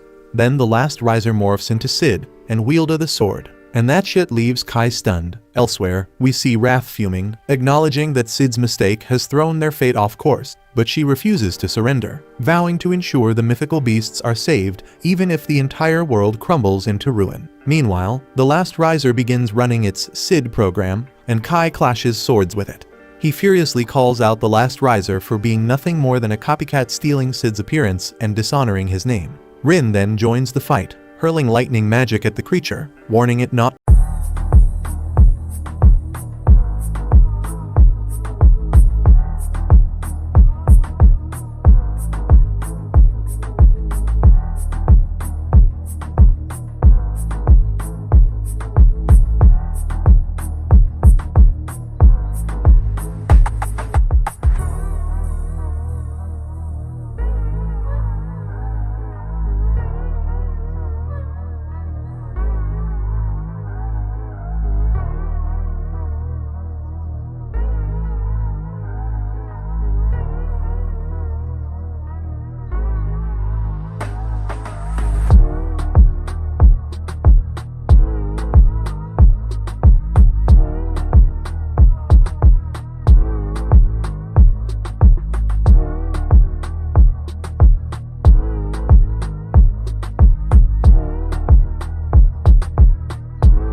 to mock Sid. But in a sudden move, the last riser uses a dimensional gate to teleport Rin away. Kai then desperately demands her return as he presses the attack, but the last riser easily fends him off, driving its sword into the ground. At this moment, Kai recalls a memory from his previous world. After a long day of training, Jean once asked him why he pushed himself so hard, and he replied that it was simply his duty. Jean then, curious, asked him if he intended to become the next Sid for humanity, but Kai says it wasn't about that. Back in the present, Kai declares to the last riser that he is not Sid, and with the full power of the code holder he strikes, creating a dimensional gate in the process. But despite this heavy blow, the last riser rises again. Meanwhile, Rin finds herself imprisoned once more, in the very spot where Kai had first found her. Lost in her thoughts, she remembers how every race had scorned her, rejecting her as an abomination. She admits that she hated everyone for it. But now things are different. Rin reflects that maybe she's starting to like people a bit more, and it's all because Kai is with her, so that's why she can keep fighting. Summoning all her strength, she shatters the chains holding her captive and leaps through the dimensional gate that Kai had opened. Meanwhile, the last riser attempts to close the dimensional gate, but Rin bursts out just before it seals shut. Kai is relieved and asks if she's alright, so she reassures him, saying she's fine and that she's ready to fight by his side. Kai then points out that the last riser only copied Sid's powers, not his spirit, and shoots the fake code holder, shattering it into pieces. With confidence, Kai declares that he's the one who truly inherited Sid's will. He then charges at the last riser with his sword, but the creature blocks the attack and swiftly disarms Kai. The last riser counters, launching an assault on Kai, but he skillfully dodges every strike. In response, Kai attacks using his martial arts skills, landing a solid hit. Just then, Rin throws his sword back to him, and Kai catches it, using it to parry the last riser's next blow. His sword then begins to glow, radiating like a rainbow, so the last riser snarls, claiming that fate cannot be altered and that world reincarnation will continue no matter what. But Kai, deflecting its tentacles, replies with defiance that he doesn't believe in fate, and its resolve that changes the world. With a fierce strike, Kai slices the last riser in half, but as he catches his breath, he notices the black hole above hasn't vanished. Rin then summons her strength and uses her power to seal the black hole, but in the process, Kai is knocked unconscious. In his dream, Kai is transported back to the first time he visited a graveyard. He remembers the fear that gripped him as he felt like he was falling into it, surrounded by monsters. After making his way through them, he laid eyes on the code holder for the first time. Upon touching it, he saw the captured Rin, who begged him to help her. Kai then wakes up in a hospital bed, immediately noticing Rin by his side. She rushes to hug him, relief flooding her face as she tells him how scared she was that he might never wake up. Kai apologizes for making her worry, and then Rin hesitates for a moment before asking if he understands how she feels about him. She explains that at first just being by his side made her happy, and she tolerated humans only because of him. But as they fought together, it was his presence that kept her going. Now, though it's not enough for her just to be with him, she wants him to like her too. She asks him what he thinks of her and leans in, trying to kiss him. But before she can, Rewritten and Jean burst into the room, interrupting the moment. They shove Rin aside, scolding her for trying something like that. But Rin frustratedly wonders why they had to barge in at that exact moment. Jean then checks on Kai, asking if he's alright since he had been unconscious for 3 days. Rewritten explains that after he defeated the last riser, he suddenly collapsed. Jean tells him that she immediately brought him to the Yulun Rebel Army's hospital, adding that Rin woke up within a few hours, but Kai remained out cold. Despite everything, Jean is relieved to see him awake, and Rewritten agrees. Rewritten then turns to Rin, accusing her of taking advantage of Kai the moment he opened his eyes, and Jean backs her up.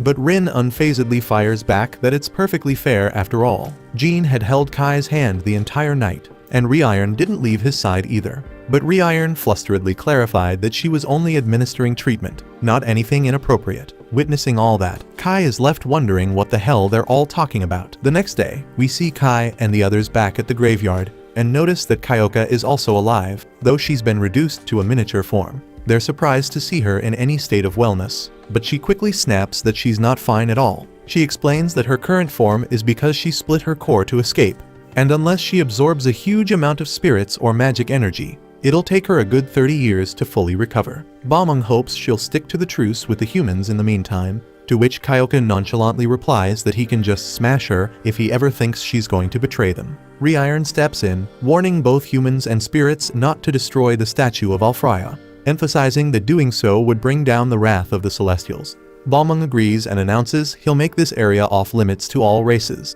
Kyoka concurs, adding that their top priority right now should be learning more about the last risers and dealing with them. Jean chimes in, saying that their best lead is the remaining hero Wrath, and Kai agrees with her. Meanwhile, the goddess discovers that the shift to the second level of world reincarnation has failed. She isn't surprised, thinking it was inevitable since only one last riser's power was used to try and make it happen. We then see her statue beginning to crack, and she senses that Rin is starting to awaken, driven by none other than Kai. Later, we see Jean and the others preparing to leave the region.